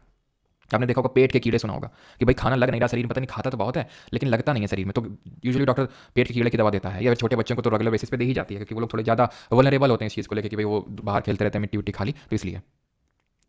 सैप्रोफाइटिक मोड ऑफ न्यूट्रिशन वो होता है जहाँ पर डेड एंड डिकेइंग मैटर में, इस पे डेड एंड डिकेइंग मैटर में जो अपना खाना ढूंढते हैं उनको हम सैप्रोफाइट्स बोलते हैं। जैसे कि हमारे फंगस हो गए, ईस्ट तो खैर एक टाइप ऑफ फंगस ही है। जैसे हमारा ब्रेड मोल्ड हो गया, राइजोपस, जो ब्रेड में फंगस लगती है उसी को ब्रेड मोल्ड या राइजोपस बोलते हैं। ठीक है, उसी को क्या बोलते हैं, राइजोपस। तो ये क्या करता है, सड़ रही हुई ब्रेड में अपना खाना उससे एक्सट्रैक्ट करता है। ईस्ट भी वही तो करता है। मैंने आपको पूरा प्रोसेस समझाया था कि बेकरी इंडस्ट्री में यूज़ करते हैं कि डॉ में डाल दिया, जो डॉ होता है हमारा, जैसे पिज्जा वगैरह के लिए जिसको बनाते हैं, उसमें शुगर होती है। ईस्ट क्या करता है, वो उसको खाएगा, एनारोबिक रेस्पिरेशन होता है। अब यहाँ पर हम पढ़ने वाले हैं ऑटोट्रॉफिक मोड ऑफ न्यूट्रिशन में, जो कि आपको ग्रीन प्लांट्स और ब्लू ग्रीन एल्गे वगैरह में देखने को मिलता है। ठीक है, ग्रीन प्लांट्स और एल्गे वगैरह में जो आपको देखिए। फाइटोप्लैंक्टन क्या है, एनवायरमेंट इकोलॉजी में आपको पढ़ाऊंगा कि जो हमारे, ऐसे पढ़ लो, वहाँ क्यों पढ़ाऊंगा यहीं समझ लो, कि जो हमारे समुद्र के पेड़ पौधे होते हैं उनको फाइटोप्लैंक्टन, यानी एक्वेटिक इकोसिस्टम के पानी के जो पेड़ होते हैं उनको फाइटोप्लैंक्टन बोलते हैं। समझ आ गई बात? बहुत ही छोटे छोटे होते हैं ये, लेकिन पेड़ के इतने जितने हमारे टेरेस्ट्रियल प्लांट्स होते हैं उनके इतने बड़े नहीं होते। अब इनमें क्या होता है, फोटोसिंथेसिस होता है, प्रकाश संश्लेषण होता है, फोटोसिंथेसिस होता है। अब फोटोसिंथेसिस में क्या होता है, फोटोसिंथेसिस में ये जो प्लांट लोग होते हैं यानी जो हमारे ऑटोट्रॉफ हैं, वो लाइट एनर्जी को केमिकल एनर्जी में बदल देते हैं। अब ये पूरा प्रोसेस होता कैसे है उसको ध्यान से समझिएगा, आखिरी टॉपिक है ये, बस उसके बाद क्वेश्चंस करेंगे। लाइट एनर्जी केमिकल एनर्जी में कन्वर्ट हो रही है। अब ऐसा नहीं कि लाइट सीधा केमिकल बन गई, कैसे केमिकल बनती है? तो हमारे एटमॉस्फेयर में जो CO2 प्रेजेंट है, वो जो पानी लिया है ग्राउंड से यानी कि रूट्स के थ्रू, सब हम पढ़ चुके हैं कि एपिडर्मल सेल्स होती हैं जो सरफेस एरिया इंक्रीज करती हैं for water absorption, then xylem उसको ट्रांसपोर्ट करके लेके जाता है ऊपर की तरफ, जो कि यूनिडायरेक्शनल नेचर का होता है, जिसमें जाइलम पैरेन्काइमा को छोड़ के सारे डेड सेल्स होते हैं, याद आया? तो ये वाटर पहुंचेगा पत्तियों तक, ठीक। CO2 हमारे एटमॉस्फेयर में, वायुमंडल में, और धूप मिल रही है, सनलाइट मिल रही है। अब इन तीनों का इस्तेमाल करके किस तरह से हमारा ग्लूकोज बनेगा वो हम समझते हैं, क्योंकि इसमें रिएक्शन अगर मैं बात करूं तो कुछ इस तरह की बैलेंस्ड इक्वेशन होती है। 6CO2 6H2O in the presence of sunlight क्या बन जाएगा, ग्लूकोज बन जाएगा। ग्लूकोज का फॉर्मूला होता है C6H12O6 और ऑक्सीजन निकल जाएगी। अब ये होता कैसे उसको समझ लो जरा सा। ये है क्लोरोप्लास्ट। सेल में प्लास्टिड करके एक ऑर्गेनल होता है जो सिर्फ प्लांट में ही पाया जाता है, जिसके पास खुद का DNA और राइबोसोम होता है। और क्या एक ऐसा सेल ऑर्गेनल है जिसके पास खुद का DNA राइबोसोम होता है? तो ये क्लोरोप्लास्ट। अभी सीजीएल का जो पेपर हुआ था उसमें फिगर बना के पूछ दिया था कि इसमें से क्लोरोप्लास्ट कौन सा है, ठीक है। तो इसमें दो तरह की रिएक्शंस होती हैं, एक लाइट डिपेंडेंट रिएक्शन और एक लाइट इंडिपेंडेंट रिएक्शन, ठीक है। एक होती है लाइट डिपेंडेंट रिएक्शन, ठीक, और एक होती है लाइट इंडिपेंडेंट रिएक्शन, ठीक है, लाइट इंडिपेंडेंट रिएक्शन। अब ये किस तरह से होती समझो। सबसे पहले तो लाइट डिपेंडेंट रिएक्शन होगी, कहां पे? क्लोरोप्लास्ट में। क्लोरोप्लास्ट में कहां पे? थाइलाकॉइड में। थाइलाकॉइड क्या होता है? इसी के अंदर भरा है क्लोरोफिल। क्या भरा है? क्लोरोफिल। और क्लोरोफिल की वजह से क्या होता है, हमारा जो ग्रीन कलर मिलता है प्लांट को वो क्लोरोफिल की वजह से मिलता है। लेकिन ध्यान ये रखना कि क्लोरोफिल हमारा ग्रीन कलर प्रोवाइड कैसे करता है वो भी समझ लो। तो जो सनलाइट आती है, फिजिक्स में पढ़ेंगे कि व्हाइट लाइट होती है, और व्हाइट लाइट 7 रंगों से मिलकर बनी होती है। हो सकता है आपको पता भी हो, विबग्योर करके आपने पढ़ा होगा बचपन में। अब उसमें से जो क्लोरोफिल है, क्लोरोफिल ध्यान से सुना जो बोल रहा हूं, it absorbs red and blue. ये रेड और ब्लू को एब्जॉर्ब कर लेता है और ग्रीन को रिफ्लेक्ट कर देता है। ग्रीन को एब्जॉर्ब नहीं करता, ये रिफ्लेक्ट कर देता है। क्लोरोफिल टाइप, एक क्लोरोफिल ए होता है, एक क्लोरोफिल बी होता है। ये रेड को देन ये ब्लू को क्या करता है, अवशोषित कर लेता है, एब्जॉर्ब कर लेता है। जो रिफ्लेक्ट होगा वही तो दिखेगा हमें। ग्रीन रिफ्लेक्ट होता है तो इसलिए ग्रीन कलर हमें अपीयर होता है। ऐसे ही हमारे कुछ कैरोटेनॉइड होते हैं, जैसे ऑरेंज क्या बोलते हैं उसको, जो रेड कलर देखने को मिल रहा है ना, बीटा कैरोटीन हो गया। येलो कलर जो ज़ैंथोफिल की वजह से देखने को मिल रहा है, कैरोटीन है ना, ऑरेंज का जो कलर देखने को मिल रहा है, तो वो उस पर्टिकुलर वेवलेंथ को रिफ्लेक्ट कर रहे होते हैं। लेकिन क्लोरोफिल ए और बी जो है ये एब्जॉर्ब करते हैं रेड और ब्लू को और रिफ्लेक्ट करते हैं ग्रीन को, इसलिए क्लोरोफिल में ग्रीन अपीयर होते हैं। और क्लोरोफिल में कौन सा मेटल होता है, तो मेटल ध्यान रखना, इसमें मैग्नीशियम होता है। इसमें कौन सा मेटल होता है? मैग्नीशियम। क्लियर चीज। तो ये थाइलाकॉइड में सनलाइट आएगी, क्लोरोफिल बैठा होगा अंदर, और क्लोरोफिल क्या करेगा, अब यहाँ पे वो रिएक्शन करेगा। रिएक्शन करके क्या करेगा? लाइट डिपेंडेंट रिएक्शन में, लाइट डिपेंडेंट रिएक्शन में ध्यान रखिएगा कि यहां पे होता यह है कि यहां पर सबसे पहले light splits water into hydrogen and oxygen. Hydrogen और ऑक्सीजन में इसको स्प्लिट कर देगा, तोड़ देगा। कौन? लाइट। और साथ ही साथ यहां पर बनेगा ATP और N। पहले ये बताओ, यहां तक किसी कोई डाउट तो नहीं है? जो अभी तक मैंने चीजें बताई, जो अभी तक मैंने आपको चीजें बताई, यहां तक किसी कोई डाउट तो नहीं? तो ATP और NADPH, ठीक है, NADPH। ATP आपको पता है एडिनोसाइन ट्राइफॉस्फेट, जो एनर्जी करेंसी है, सेल की एनर्जी प्रोवाइड करती है। और ये NADPH है, बड़ा लंबा चौड़ा सा फुल फॉर्म है, बस इतना मुझे पता है, ये फॉस्फेट होता है, ठीक है, जो ये पीएच है फॉस्फेट, बाकी का देख लेना। NADPH भी बोलते हैं, फिर NADP भी आप बोल सकते हो, कुछ भी, ठीक है, NADP भी इन शॉर्ट लिख सकते हो। तो ये बनते हैं दोनों, ATP और NADP। अब ये दोनों यूज होंगे कहां पर? जो लाइट डिपेंडेंट रिएक्शन में ATP और NADP बने हैं, ये लाइट इंडिपेंडेंट रिएक्शन में यूज होंगे। इस लाइट इंडिपेंडेंट रिएक्शन को केल्विन साइकिल के नाम से भी जाना जाता है। केल्विन क्लैन वाला साइकिल नहीं है, ये केल्विन साइकिल है, ठीक है, केल्विन साइकिल है। और लाइट इंडिपेंडेंट रिएक्शन में क्या होता है, तो यहां पर सबसे पहले तो ये काम होता है। पहली बात, लाइट इंडिपेंडेंट इसलिए बोल रहे हैं बिकॉज इसको लाइट की जरूरत नहीं होती है। ऐसा नहीं कि इसको अंधेरा चाहिए होता है, ये लाइट नहीं चाहिए होती बस इसको। इसमें CO2 सबसे पहले एंटर करेगा। CO2 एंटर्स थ्रू कहां से एंटर करेगा? स्टोमेटा से। स्टोमेटा आप जानते हैं क्या है? स्टोमेटा ये पोर्स होते हैं, छिद्र होते हैं, जो आपको एपिडर्मिस में देखने को मिलते हैं। CO2 एंटर करेगी। Now this CO2 will be reduced. कौन रिड्यूस करेगा इसको? ये NADP जो है, इसका रिडक्शन करके ही ग्लूकोज फाइनली बना देता है। तो जो C6H12O6 बना वो फाइनली लाइट इंडिपेंडेंट रिएक्शन में जाके बना। और इन सबको, इस लाइट इंडिपेंडेंट रिएक्शन को एनर्जी कहां से मिली? इस ATP से एनर्जी मिली। वहां पे तो लाइट से एनर्जी मिल गई थी, लेकिन लाइट इंडिपेंडेंट रिएक्शन को जो करने के लिए एनर्जी चाहिए थी वो ATP ने दे दी, जो कि खुद कहां प्रोड्यूस हुआ था? लाइट डिपेंडेंट रिएक्शन में। इतना ही बस पढ़ना है और कुछ नहीं। और ऑक्सीजन गैस इसमें निकल जाती है, O2 गैस, ठीक है, CO2 लगती है और O2 निकल जाती है। क्लियर है? अब ये जो थाइलाकॉइड का जो स्टैक है, गट्ठर है, इसको ग्रेनम बोलते हैं, और इसीलिए इसको ग्रेनम को बोल देते हैं, या फिर ग्रेना, प्लूरल ग्रेना हो जाता है आपका, साइट ऑफ लाइट रिएक्शन, जहां पर लाइट रिएक्शन हो रही है। स्ट्रोमा क्या है? ये एक लिक्विड टाइप है, फ्लूइड है ये। और ये साइट ऑफ डार्क रिएक्शन है, ये जहां पर वो केल्विन साइकिल चल रही है, डार्क रिएक्शन।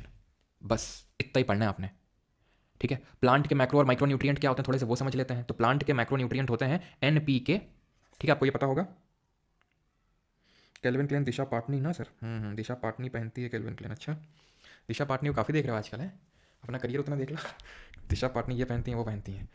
खैर, NPK नाइट्रोजन, फॉस्फोरस और पोटेशियम। अच्छा, पोटेशियम क्या आपको पता है पोटेशियम किस में होता है? जो आपका एप्पल होता है ना उसमें पोटेशियम की मात्रा काफ़ी होती है और काफ़ी इंपॉर्टेंट होता है, वो भी हार्ट की प्रॉपर ब्रीदिंग के लिए, सॉरी प्रॉपर फंक्शनिंग के लिए। हार्ट अगर प्रॉपर जिन लोगों का फंक्शन नहीं करता एकदम से, अगर मान लेते हैं कि बहुत ज़्यादा हाई BP, आई थिंक जब बहुत ज़्यादा लो BP हो जाता है तब पोटेशियम चढ़ाया जाता है, अगर बहुत ज़्यादा किसी का ब्लड प्रेशर एकदम से गिर जाता है तो, ठीक है।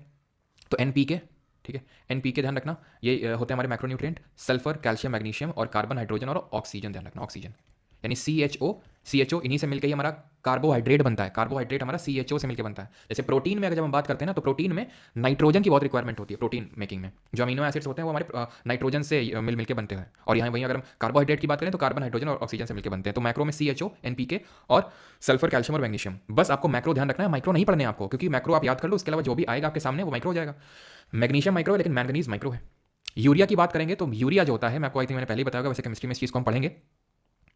किसको बनाने के मल्टीपल तरीके होते हैं, या तो हम अमोनिया, ठीक है, और कार्बन डाइऑक्साइड लेके बना देते हैं under high atmospheric pressure ammonia, जिसका फॉर्मूला होता है NH2CO NH2।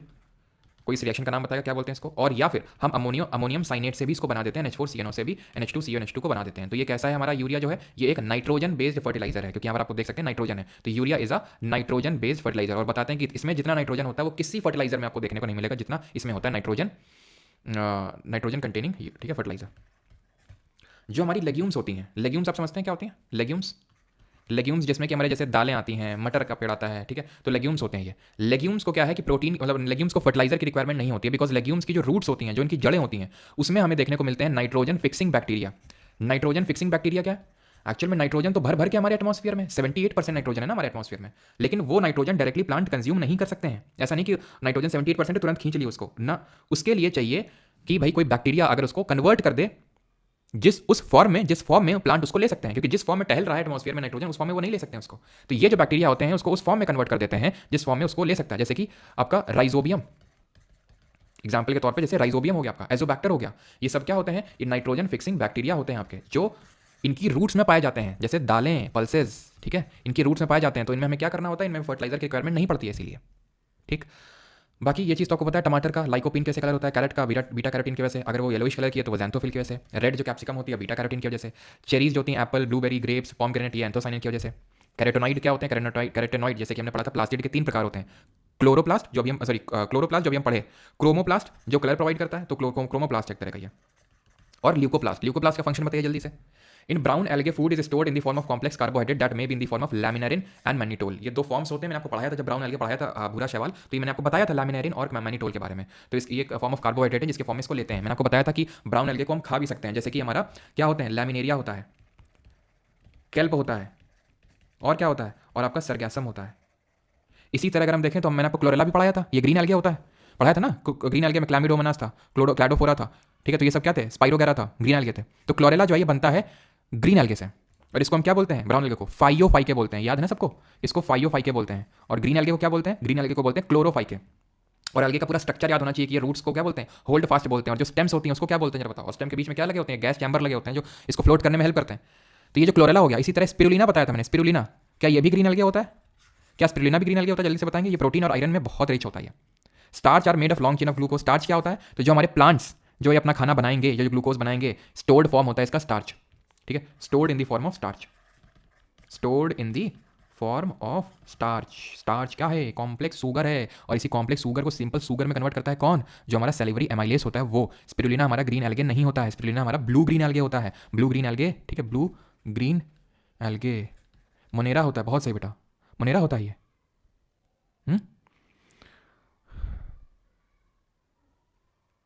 ठीक है, तो ध्यान रखना ये होल्ड फास्ट होता है।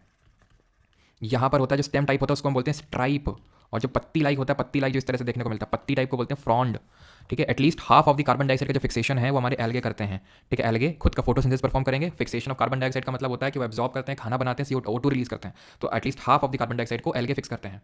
और ये हम एनवायरमेंट इकोलॉजी में पढ़ेंगे, जो मैं इस बार करवाने वाला हूँ। पिछले 2 बैचेस मैंने नहीं करवाया था, इस बार मैं करवाने वाला हूँ। तो वो ये है कि 1% 1% मात्र सनलाइट को ही कैप्चर कर पाते हैं हमारे कौन, जो टेरेस्ट्रियल प्लांट्स हैं। 1% sunlight only is captured by terrestrial plant. ये फैक्ट मैं वहाँ पर भी आपको बताऊंगा।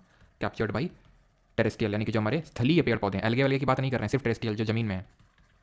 Protein synthesis in plant by using nitrogen, वो मैं आपको बता चुका हूँ, नाइट्रोजन फिक्सिंग बैक्टीरिया होते हैं। ठीक है, चलिए अभी यहाँ पर लेक्चर हो गया खत्म। अब हम करेंगे सवाल, और सवाल करेंगे दे दना दन टाइप। ठीक है, जल्दी जल्दी। पहला सवाल, depending on the requirement plant nutrients are classified as micro and macro nutrient. और भाई क्वेश्चन अटेम्प्ट किया करो, मुझे ये लॉजिक पता नहीं अभी तक समझ नहीं आया, डाइजेस्ट नहीं होता है कि आप लोग कोई मतलब टॉपिक पढ़ चुके हैं, उसके बाद मैं देखता हूँ कि एकदम काफ़ी कम स्टूडेंट हो जाते हैं। मुझे ये समझ ये नहीं आती कि भाई आप लोगों को क्यूरियोसिटी नहीं होती क्या कि क्वेश्चन लगाएं कि जो भी पढ़े थे देखें मास्टर ने ऐसा पढ़ाया कि नहीं, कि भाई क्वेश्चन बन रहे कि नहीं ना। चलो भाई जल्दी चलते हैं इंस्टाग्राम, वहाँ पर उनको भी देखना है कौन वो दिशा पाटनी की क्या पहने वो क्यों। Sir how to start, it is my first day. तो अभी स्टार्ट मत करिए यहाँ से, बिकॉज हम लोग खत्म की ओर हैं। ये जो हमारा बायोलॉजी है, या तो अगर आपको स्टार्ट ही करना है साथ साथ चलना है लाइव क्लास, क्योंकि लाइव क्लास में डिसिप्लिन बिल्ड हो जाता है, नहीं तो फिर क्लासें एकदम बंच में इकट्ठा होती चली जाती हैं। तो लाइव में ये होता है कि डिसिप्लिन बना रहता है। तो आप केमिस्ट्री जो स्टार्ट होगी 2 दिन बाद वहाँ से कर सकते हैं। ठीक है, हाँ सर लैक्टोस इंटॉलरेंट का क्या, मतलब लैक्टोस इंटॉलरेंट में होता है कि जो लैक्टोस यानी कि शुगर में जो हमें मिल्क में जो शुगर मिलती है, तो वो शुगर जो मिल्क में मिलती है लैक्टोस, उसको हम डाइजेस्ट नहीं कर पाते हैं, उसका हमारा डाइजेस्टिव सिस्टम डाइजेस्ट नहीं कर पाता, तो हमें डायरिया की प्रॉब्लम होने लगती है। तो वही इसमें क्या पूछा, the following is example of macronutrient. Plant के मैक्रोन्यूट्रिएंट की बात हो रही है, NPK, CHO है, मैग्नीशियम, सल्फर और कैल्शियम, ये था। तो इसमें कौन सा एग्जाम्पल मैक्रोन्यूट्रिएंट का पूछा है, तो क्या हो जाएगा, मैग्नीशियम। खत्म, हमें सिर्फ माइक्रो याद करना है, माइक्रो तो अपने आप छट जाएंगे। In what form excess of glucose stored in human body, किस फॉर्म में स्टोर होता है, फ्रक्टोस। ये तो फ्रूट शुगर होती है, क्या होती है फ्रूट में जो मिलती है, ग्लाइकोजन के फॉर्म में ह्यूमन बॉडी में स्टोर होती है। आज के लेक्चर में नहीं, डाइजेस्टिव सिस्टम वाले चैप्टर में बताया था जिस तरह से स्टार्च के फॉर्म में स्टोर होती है प्लांट्स में। ठीक है, अगला देखिए, विच of the following limits the number of trophic level in food chain. आपको क्वेश्चन नहीं करना है, बिकॉज ये ट्रॉफिक चेन वाले उसमें उस लेक्चर में करेंगे जिस एनवायरमेंट इकोलॉजी जब पढ़ेंगे। Fertilizers are used to obtain higher yields of crops, however all the nutrients are usually not available in fertilizers. Which of the following nutrient is not available in fertilizer. क्या fertilizer में available नहीं होता है, तो fertiliser में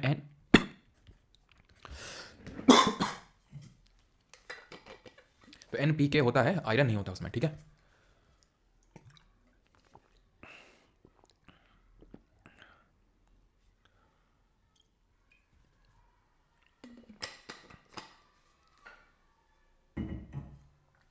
ठीक है, the disease of rickets develops in children due to the deficiency of C, D, A या फिर B। तो C की कमी की वजह से तो स्कर्वी होगा आपका, D की कमी की वजह से छोटे बच्चों में रिकेट्स होता है, A की कमी की वजह से क्या होता है, A की कमी की वजह से होता है नाइट ब्लाइंडनेस, रतौंधी और ज़ेरोप्थैल्मिया। ठीक है, नाइट ब्लाइंडनेस या फिर ज़ेरोप्थैल्मिया। एंड B की कमी की वजह से बेरी बेरी, पेलाग्रास है ना, आपका परनीशियस एनीमिया, ये सब होते हैं। 6th number, kwashiorkor is a form of mall nutrition is cause by the deficiency of. तो क्वाशियोरकर किसकी कमी से होता है, मिनरल, विटामिन, फैट या प्रोटीन। तो हमने पढ़ा था कि जो प्रोटीन होती है उसकी डिफिशियंसी से होती है, और ओवरऑल न्यूट्रिशन की डिफिशियंसी से कौन सी डिजीज़ होती है, अगर ओवरऑल न्यूट्रिशन डिफिशियंसी हो जाती है तो।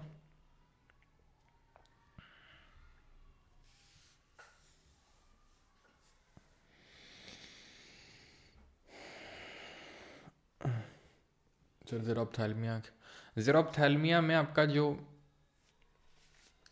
आँखें हैं वो सूखने लगती हैं, मतलब ड्राई आई की प्रॉब्लम आपने सुना होगा है ना, आँखें सूखने लगती हैं, तो ज़ेरोप्थैल्मिया में वही प्रॉब्लम होती है।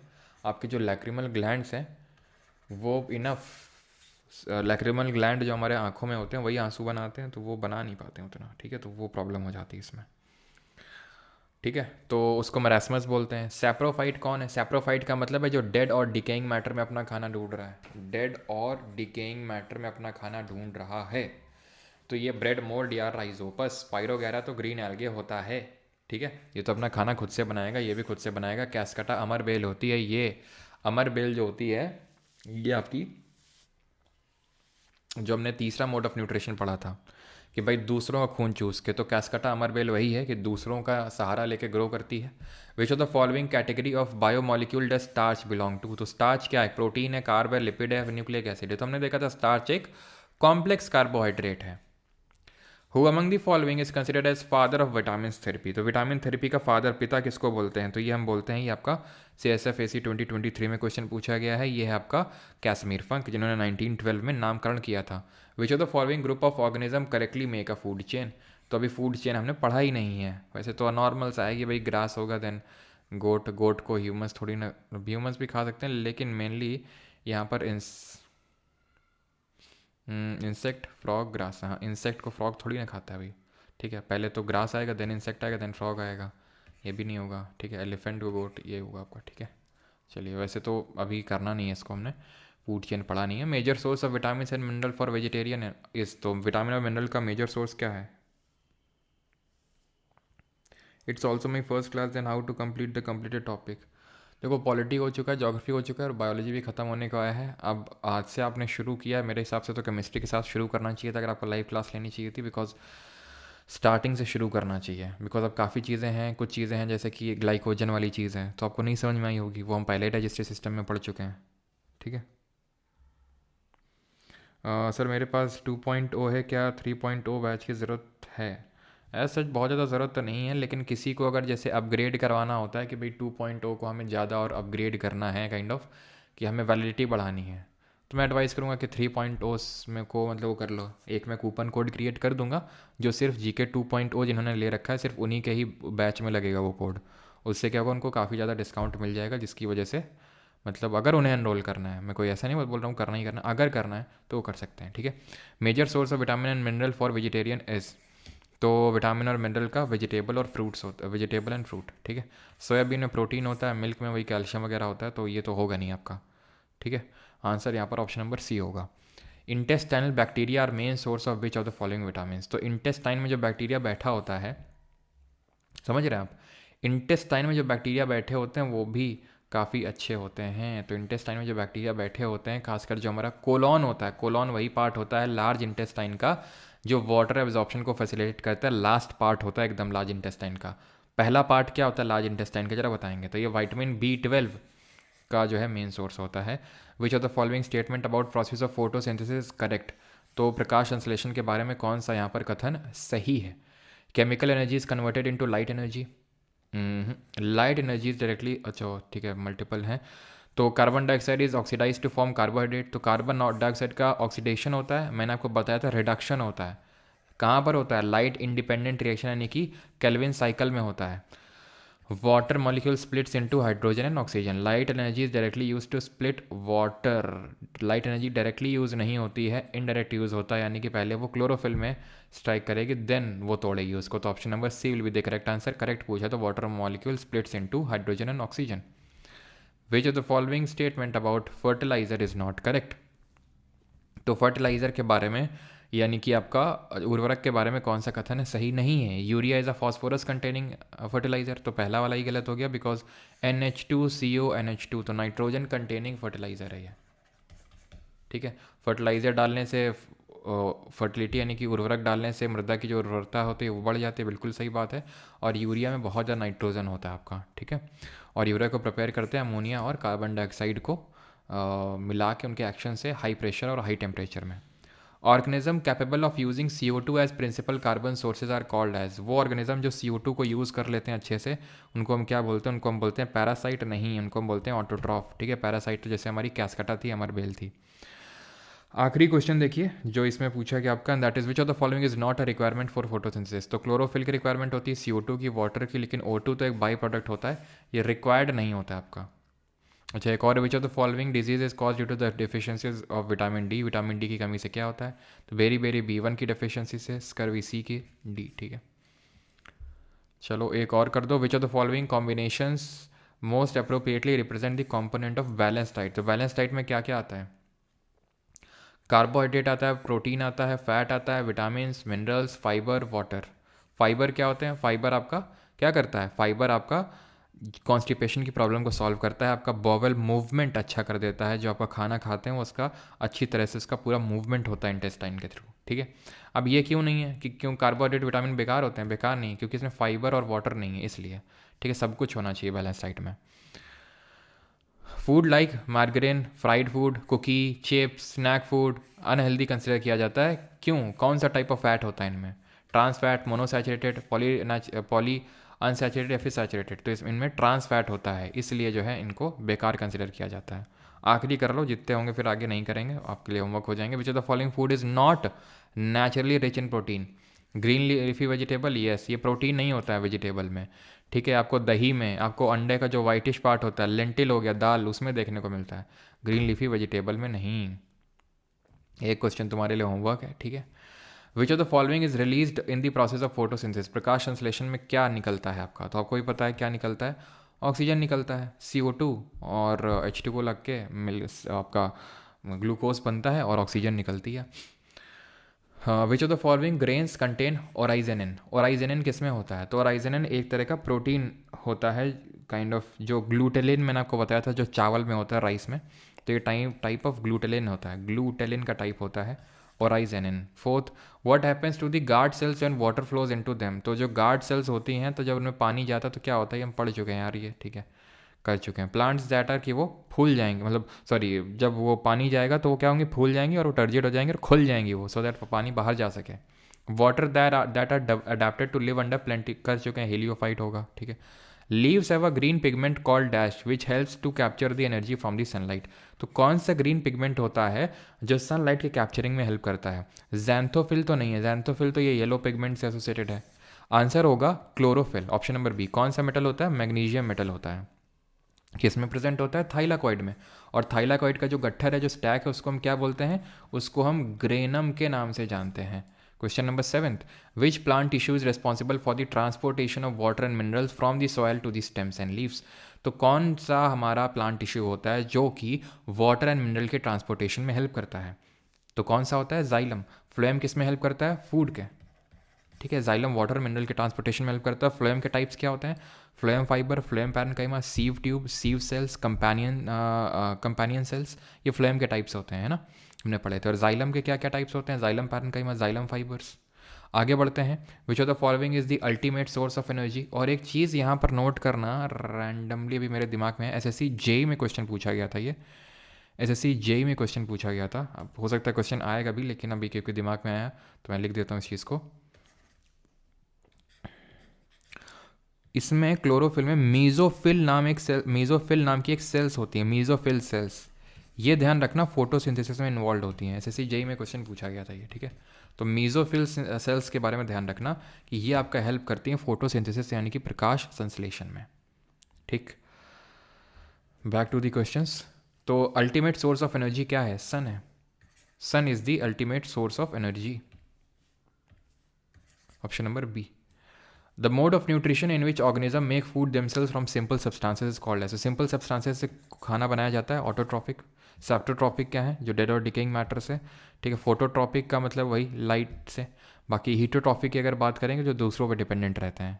आगे बढ़ते हैं, plant require nutrient for their growth which can be supplied through soil and air only, soil water and air, soil water only, soil only, तो ओनली नहीं, सारी चीज़ों की रिक्वायरमेंट होती है, सॉयल वाटर एंड एयर, तीनों चीज़ों की रिक्वायरमेंट होगी, ठीक है।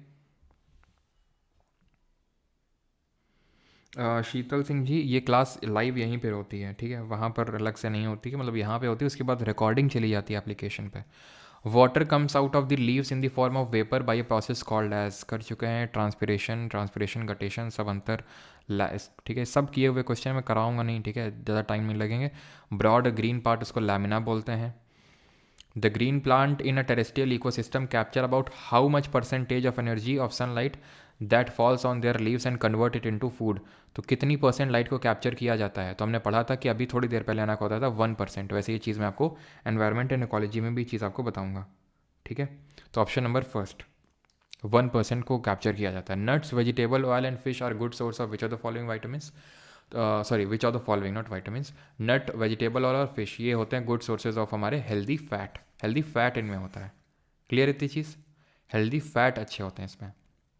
कि वेजिटेबल ऑयल में प्रोटीन तो होगा नहीं, सिंपल, तो अगर आपको प्रोटीन लग रहा है कि भाई फिश में प्रोटीन होता है, लेकिन वेजिटेबल ऑयल में नहीं होता ना। विच nutrient is chlorella rich in, तो क्लोरेला में क्या होता है बहुत ज़्यादा, सीजल 2022, तो इसमें प्रोटीन होता है। और स्पिरुलिना ध्यान रखना, वो क्या होता है, वो आपका ब्लू ग्रीन एल्गे होता है, जो ये ग्रीन एल्गे होता है वो ब्लू ग्रीन एल्गे होता है स्पिरुलिना, और ये इसको भी हम सुपर फूड बोलते हैं, सुपर फूड, जो स्पेस में मैंने आपको बताया होगा जो लोग जाते हैं तो उनको दिया जाता है, बिकॉज इसमें प्रोटीन और ये सब बहुत मात्रा में पाया जाता है, तो स्पेस फूड बोलते हैं इसको। क्लियर है इतनी चीज़। Iron, iodine and zinc can be consider as which of the following, तो ये आयरन, आयोडीन और जिंक क्या है, तो ये माइक्रो न्यूट्रिएंट्स है हमारे, ठीक है, बिकॉज कम मात्रा में रिक्वायरमेंट होती है इनकी। Starches found in bread, cereals and pasta are made up of long chains of, तो लॉन्ग चेन किसकी बनी होती है, starch is a complex carbohydrate, carbohydrate मतलब आपके इसमें ग्लूकोज की मल्टीपल यूनिट होती हैं। माल्टोस आपका सीरियल जो ग्रेन्स होता है, okay okay okay okay okay okay okay grain sugar के बारे में पूछा गया है, तो मैल्टोस होगा यहाँ पे, ठीक है। Option number C will be the correct answer, C will be the correct answer, इसमें मैल्टोस होगा बिकॉज सीरियल ब्रेड की वगैरह बात हो रही है यहाँ पर। हाँ जी, अभी आ जाते हैं एमाइलो और अल्यूरो, ये भी क्वेश्चन कर चुके हैं। ये ल्यूकोप्लास्ट, ल्यूकोप्लास्ट क्या करता है, स्टोरेज में हेल्प करता है, जो भी चीज़ बनती है। तीन तरह का होता है, एमाइलो, एल्यूरो और इलाइयो। एमाइलो ऑयल और फैट, बिल्कुल गलत बात है। एमाइलो कार्बोहाइड्रेट, एल्यूरो होता है आपका प्रोटीन, ठीक है। और जो एमाइलो होता, जो ये इलाइयो होता है, वो ऑयल एंड फैट का सिंथेसिस करता है, इलाइयो, ठीक। तो आंसर क्या होगा, दोनों ही गलत हैं, तो दोनों ही गलत है, तो सी आंसर हो जाएगा, सॉरी बी आंसर हो जाएगा, बिकॉज यही पूछा है गलत कौन सा है, गलत कौन सा है पूछा है, तो ऑप्शन नंबर बी आंसर हो जाएगा, both 1 and 2। How is food stored in brown algae, तो ब्राउन एल्गे में फूड कैसे स्टोर होता है, तो ब्राउन एल्गे में फूड स्टोर होता है लैमिनेरिन और मैनिटोल के फॉर्म में, ठीक है। लैमिनेरिन और मैनिटोल क्या है, फॉर्म्स ऑफ कार्बोहाइड्रेट्स हैं। न्यूमैटोफोर्स क्या है, तो न्यूमैटोफोर्स मैंने आपको ज्योग्राफी में पढ़ाया था कि न्यूमैटोफोर्स को लिविंग रूट्स बोलते हैं। ये किन तरह के फॉरेस्ट के ट्रीज में देखने को मिलते हैं, जल्दी से आप बताएंगे, ऑप्शन नंबर सी आंसर हो जाएगा, किस तरह के फॉरेस्ट में। At least dash of the carbon dioxide का जो fixation of on the earth is carried out by algae through photosynthesis. तो पृथ्वी में जितना भी हमारा जो भी कार्बन डाइऑक्साइड का फिक्सेशन है, उसका आधा हमने देखा था वो एल्गे ही करते हैं, शैवाल। और ये कहाँ पर देखने को मिलते हैं, मैनग्रूव्स में, मैनग्रूव फॉरेस्ट में। सूरज पांडे वो होता है आपका मेलेनिन, ठीक है। मेलाटोनिन होता है आपका जो पीनियल ग्लैंड रिलीज करता है हार्मोन, मेलेनिन होता है जो पिगमेंट जो आपके स्किन को कलर देता है। Capsaicinoids, carotenoids, phenolics and vitamins are dominant chemicals in which of the following foods, तो किस में होते हैं ये डोमिनेंट रूप से आपको, कैरेट में, गार्लिक में, रेडिश में, फिर चिल्ली में, तो चिल्ली में देखने को मिलते हैं, ठीक है, यानी कि जो आपकी मिर्ची होती है उसमें। कैप्सिकनॉइड्स, कैरोटोनॉइड्स एंड वाइटामिन्स। वाइटामिन कौन सा होता है जरा बताओ चिली में, हैं बचपन में हमको याद करवाया जाता है कैसे। हेडेक किस चीज़ का कमी है, भाई हेडेक किस चीज़ का कमी, इतना भी जनरल नहीं होता है कि एक चीज़ से हम बोल सकते हैं हेडेक क्यों हो रहा है, बहुत सारे कारण हो सकते हैं। चिली में विटामिन सी होता है ना, जब हम खाते हैं चिली तो सी करते हैं। तो विच of the following is an essential element is use in the synthesis of protein, तो प्रोटीन के सिंथेसिस में कौन सा एलिमेंट यूज़ होता है, मैंने बताया था आपको, नाइट्रोजन यूज़ होता है ना। जैसे कि कार्बोहाइड्रेट में हमारा कार्बन, हाइड्रोजन एंड ऑक्सीजन होता है। The dash is the term used for the reaction of photosynthesis that use the energy stored by the light dependent reaction to form glucose and other carbohydrate molecules, तो कौन सी cycle होती है जो कि that uses the energy stored by light dependent reaction में जो energy बनी उसका यूज़ करके ग्लूकोज बनाता है, ये केल्विन साइकिल यानी कि डार्क रिएक्शन या लाइट इंडिपेंडेंट रिएक्शन जिसको हम बोलते हैं, ठीक है। वही पढ़ा था हमने, लाइट डिपेंडेंट में एटीपी और एनएडीपी बन रहा था, वो एनएडीपी जो जा रहा था, एटीपी एनएडीपी जा रहा था लाइट इंडिपेंडेंट रिएक्शन में, और वहाँ पर ग्लूकोज बन रहा था आपका और ऑक्सीजन निकल रही थी। तो energy and carbon requirements of the autotrophic organism are fulfilled by, तो ये क्वेश्चन और कर लेते हैं, उसके बाद हम एनिमल न्यूट्रिशन करेंगे। तो एनर्जी और carbon requirement of phototrophic organism are fulfilled by photosynthesis, option number B answer हो जाएगा, ठीक है। देख लेता हूँ मैं, और तो कोई ऐसा क्वेश्चन नहीं है, ये वाला क्वेश्चन नया है। The application of plant and soil science to crop production is known as, तो एप्लीकेशन ऑफ प्लांट और सॉयल साइंसेस क्रॉप प्रोडक्शन के लिए इसको बोलते हैं क्या, इसको बोलते हैं एग्रोनॉमी बोलते हैं इसको, ठीक है। ये कर लेंगे ना, ये कर लेंगे, ये भी कि तो करवा चुका हूँ, एंथोसाइनिन होगा इसका, कर लेंगे। इसको करना नहीं है, इसको एनवायरमेंट इकोलॉजी में कराऊंगा, आंसर इसका यूट्रोफिकेशन होगा, लेकिन अभी करना नहीं है, ये भी कर लेंगे। विच of the following nutrients is available mainly in apples, Apple में क्या होता है बताया था मैंने आपको, अगर किसी का बीपी एकदम से लो हो जाता है तो कैल्शियम पोटाशियम चढ़ाया जाता है, ऑप्शन नंबर सी। चलिए अभी आते हैं न्यूट्रिशन इन एनिमल्स पे, पहला क्वेश्चन करिए, विच of the following is a fat soluble vitamin.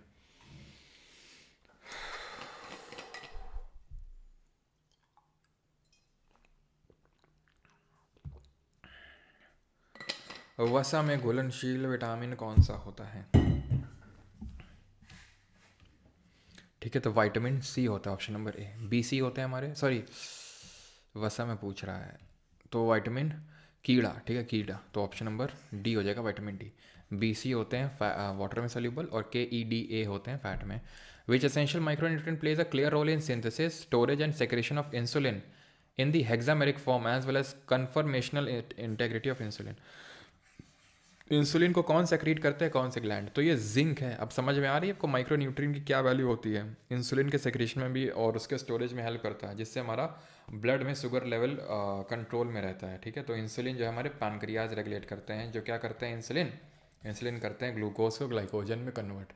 और इसका उल्टा कौन से हार्मोन करते हैं, जिनको कि पैनक्रियाज ही सेक्रीट करते हैं? Which of the following was the first B vitamin discovered in 1897? पहला विटामिन बी का कॉम्प्लेक्स कौन था? तो विटामिन B1 था, जिसको कि हम थायमीन के नाम से जानते हैं, थायमीन। ठीक है, आगे बढ़ते हैं। Which vitamin is involve in the red blood cell formation, RBC? भाई किस विटामिन की कमी की वजह से आपको परनीशियस अनीमिया हो रहा था? अनीमिया में यही तो होता है, आपका रेड ब्लड सेल्स कम होने लगते हैं। अनीमिया में यही होता है ना आपका। तो न्यूरोलॉजिकल फंक्शन DNA सिंथेसिस में आपका हेल्प करता है विटामिन B12, जिसको कि साइनो कोबालामीन के नाम से जाना जाता है। आगे बढ़ते हैं, अगला है which vitamin prevents the neural tube defect? Neural tube defect new born babies में, तो ये कौन सा है आपका? ये आपका एस्कॉर्बिक एसिड तो C होता है। ठीक है, ये आपका B2 होता है, ये भी नहीं होगा। फोलिक एसिड होता है, that is vitamin B9, option number C। Niacin क्या होता है? Vitamin B3। अगला देखते हैं, फूड पिज़्ज़ा बर्गर, इनमें क्या होता है? पिज़्ज़ा बर्गर में विटामिन होते हैं, प्रोटीन होते हैं, कार्बोहाइड्रेट होते हैं। ठीक है, जिससे हमें एनर्जी मिलती है। Which of the following is a macro nutrient, लेकिन बैड सोर्स ऑफ कार्बोहाइड्रेट्स है। Which of the following is a macro nutrient, इनमें से मैक्रो न्यूट्रिएंट कौन सा है, यानी कि जो हमें ज़्यादा मात्रा में चाहिए होता है, ग्राम्स में चाहिए होता है? तो ये हो जाएगा। ठीक है, एंटीऑक्सीडेंट किससे मिलते हैं? विटामिन E से। On cold pressing, SSC JEE में क्वेश्चन पूछा गया 2024 में कि on cold pressing ground nut oil and are release, this indicate the presence of. तो ऑयल जब निकलते हैं अगर हम कोल्ड प्रेस करते हैं, अच्छा दो तरह का होता है, कोल्ड प्रेस और हार्ड प्रेस। अंतर ये होता है कि कोल्ड प्रेस अच्छा होता है, हार्ड जो वार्म प्रेस होता है वो बेकार होता है। वार्म प्रेस में क्या होता है, मतलब वार्म प्रेस पता नहीं बोलते कि नहीं बोलते, नॉर्मल जो होता है उससे जो न्यूट्रिएंट्स हैं वो कम हो जाते हैं, न्यूट्रिशन लॉस हो जाता है।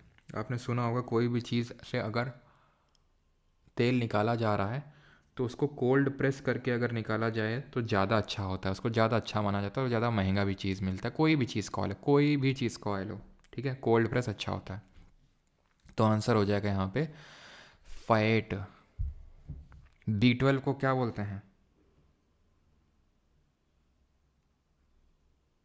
क्या 20 वाले में क्या है? 20 वाले कहाँ? 20 तो भी आए भी नहीं है। अच्छा पीछे, एक सेकेंड। अच्छा ये वाले में 20 में, सॉरी यार, sorry sorry sorry sorry sorry sorry,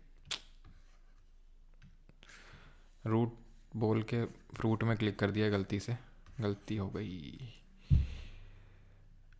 मेरे मुंह से निकल गई, गलती हो गई। चलो, तो B12 की अगर बात करेंगे तो B12 क्या होगा? B12 होगा आपका cyanocobalamin. By what name B1 is known as thiamine? Which of the following mineral is essential for the maintaining healthy bones and teeth? Okay mineral पूछा है ना, ओके ठीक है। विटामिन ये सॉरी फ्लोराइड होता है, फ्लोराइड टीथ वीथ के लिए है ना, आपने देखा होगा फ्लोराइड रिच टूथपेस्ट भी आते हैं जिनमें फ्लोराइड होता है। Is another name for vitamin C। ठीक है यार, आसान आसान से क्वेश्चन है। नॉन पेरिशेबल फूड कौन सा इसमें? नॉन पेरिशेबल का मतलब है, देखो दो तरह के होते हैं। पेरिशेबल का मतलब होता है जैसे आपने किसी चीज़ को रखा हो तुरंत सड़ जाएगी, ख़राब हो जाएगी। कोई ऐसी चीज़ जो विद इन टाइम सड़े ना, ख़राब ना हो। अब दूध थोड़ी देर में खट्टा हो जाएगा, दही भी बेकार होने लगेगा, मीट भी थोड़ी देर रखोगे ऐसे खुले में ख़राब हो जाएगा।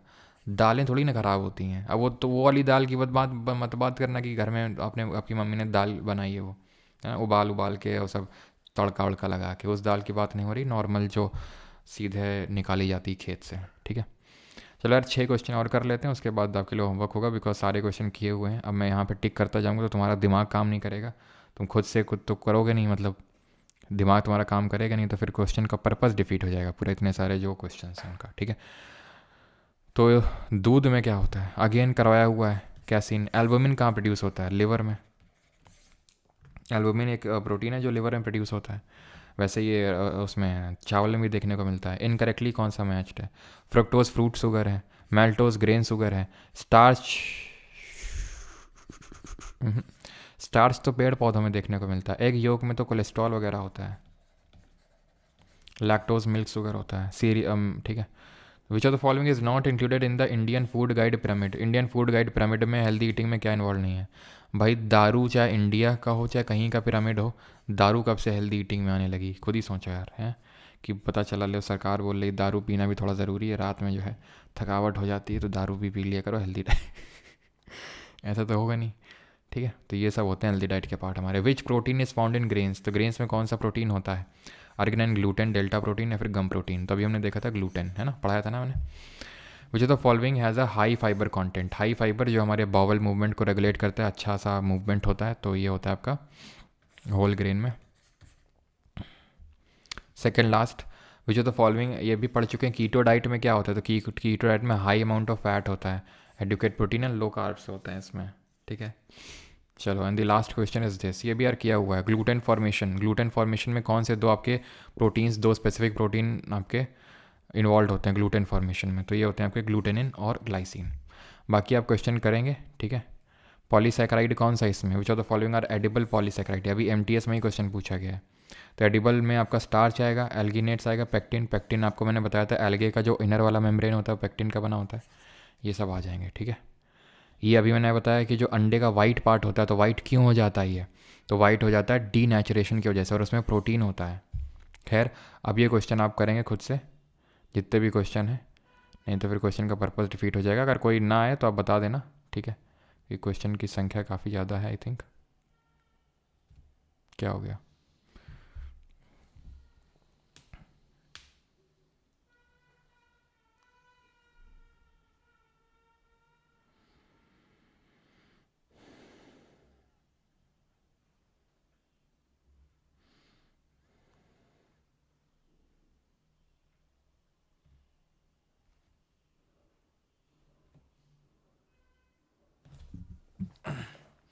क्या हो गया भाई? इसमें चल क्यों नहीं, आगे बढ़ क्यों नहीं रहा है?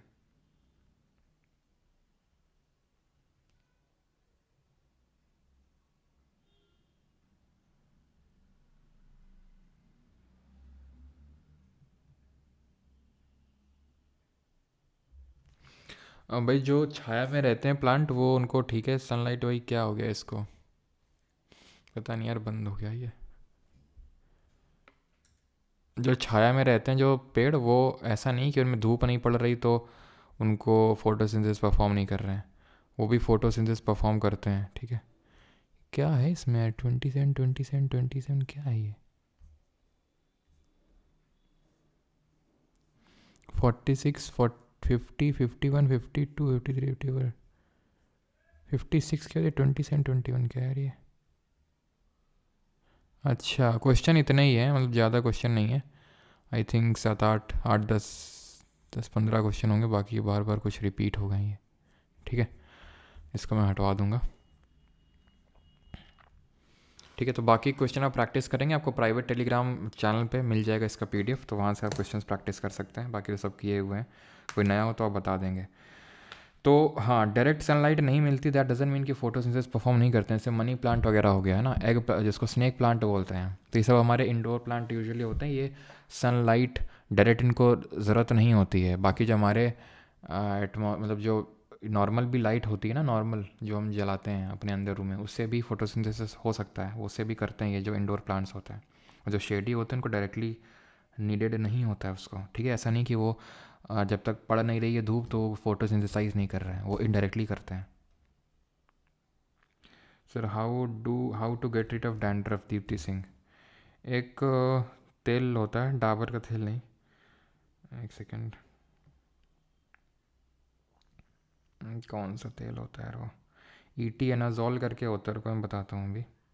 उसको आप ट्राई कर सकते हो, उससे डैंड्रफ चला जाता है, बताता है। एक सेकेंड रुकना, ईटेज होता है, ईटेज करके देख लेना, ठीक है। मेरे हिसाब से तो जो आपका डर्मेटोलॉजिस्ट होता है उससे आप बात करोगे तो ज़्यादा सही रहेगा, लेकिन आप डर्मेटोलॉजिस्ट के पास अगर नहीं जाना चाहते तो ईटेज करके होता है, एक लोशन टाइप आता है, थोड़ा सा 5-6 बूंद लगा लिया रात में सोने से पहले, ठीक है, तो उससे ठीक हो जाता है आई थिंक। बाकी अगर अभी हो रहा है तो वैसे तो बरसात में नॉर्मल होता है, बिकॉज जब डैंड्रफ, तभी फंगस होता है एक तरह का, तो वो तब डेवलप होता है जब हम मॉइस्ट कंडीशंस होती हैं तब उस समय पे।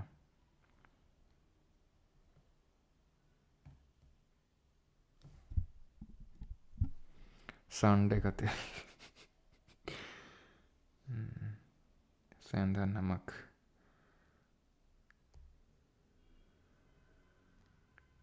चलिए भाई, थैंक यू सभी को, थैंक यू। सरसों का तेल से डैंड्रफ ठीक नहीं होता है। ठीक है, अच्छा होता है, मैं सरसों का तेल लगाता हूँ, ठीक है, मैं बचपन से सरसों का तेल लगा रहा हूँ, लेकिन उससे डैंड्रफ ठीक नहीं होता है। ठीक है, डैंड्रफ का रूट कॉज होता है मॉइस्ट, या फिर यही होता है मेनली। तो वही टेस्ट करके आता है, बाकी देख लो, मैंने तो जो सुना है वो मैंने आपको रिकमेंड किया है ना। चलो, थैंक यू सभी को, धन्यवाद। और मिलते हैं कल अगली क्लास में। Thank you. सुबह 10 बजे। अच्छा, चलता हूँ, दुआओं में याद रखना चिरकुट। कीटोकोनोजोल शैम्पू लगा सकते हैं। अच्छा, कीटोनोजोल, हाँ ये भी सुना है। कड़ुआ तेल, हाँ कड़ुआ तेल, ये हुई ना बात सिद्धार्थ गौतम, सरसों का तेल नहीं, कड़ुआ तेल, ये। यस। चलो भाई, थैंक यू।